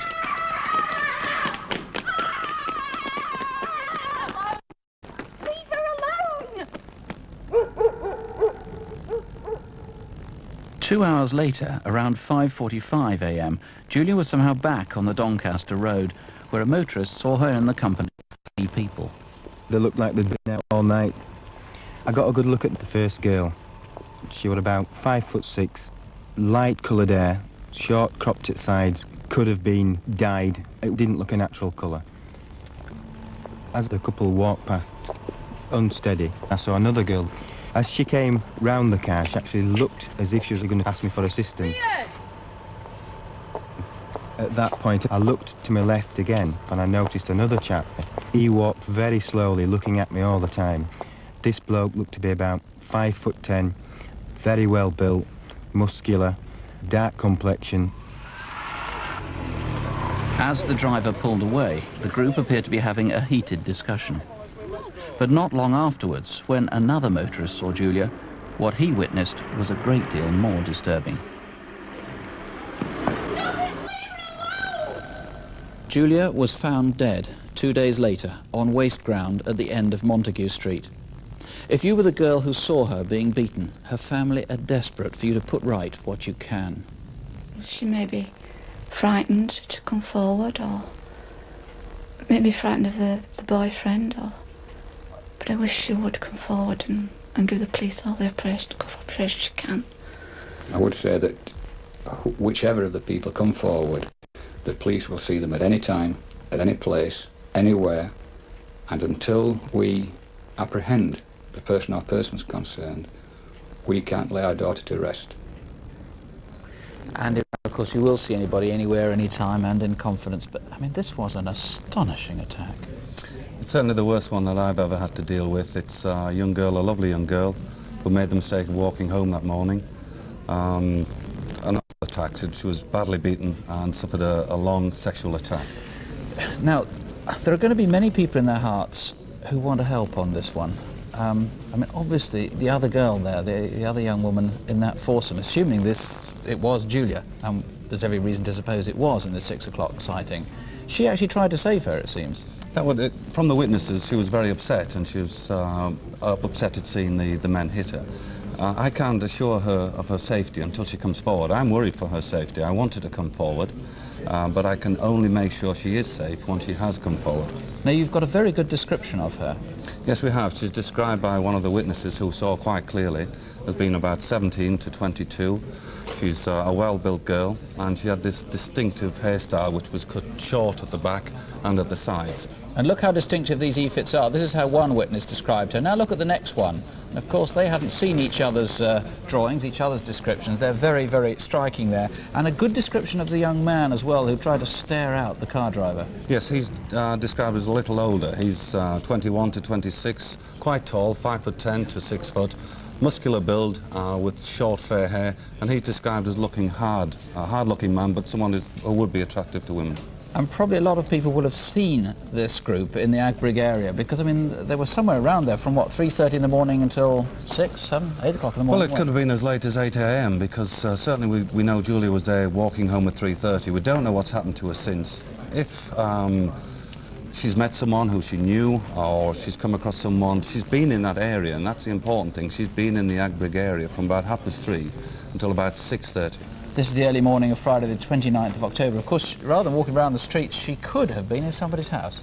Yes, it's more likely that she was in someone's house, and it's important that anyone that's got information about a party next door, or movement next door, or anyone that fits the descriptions, they've got to come forward. Now, she could have been in a white van too. Tell us why this is so crucial. There's a sighting of a white van, nearly, well, getting on for 4 o'clock. Yes, we do have the screams, as was shown in the film. If someone was running up that street, they would eventually go into Montague Street, which is the street where Julia's body was found.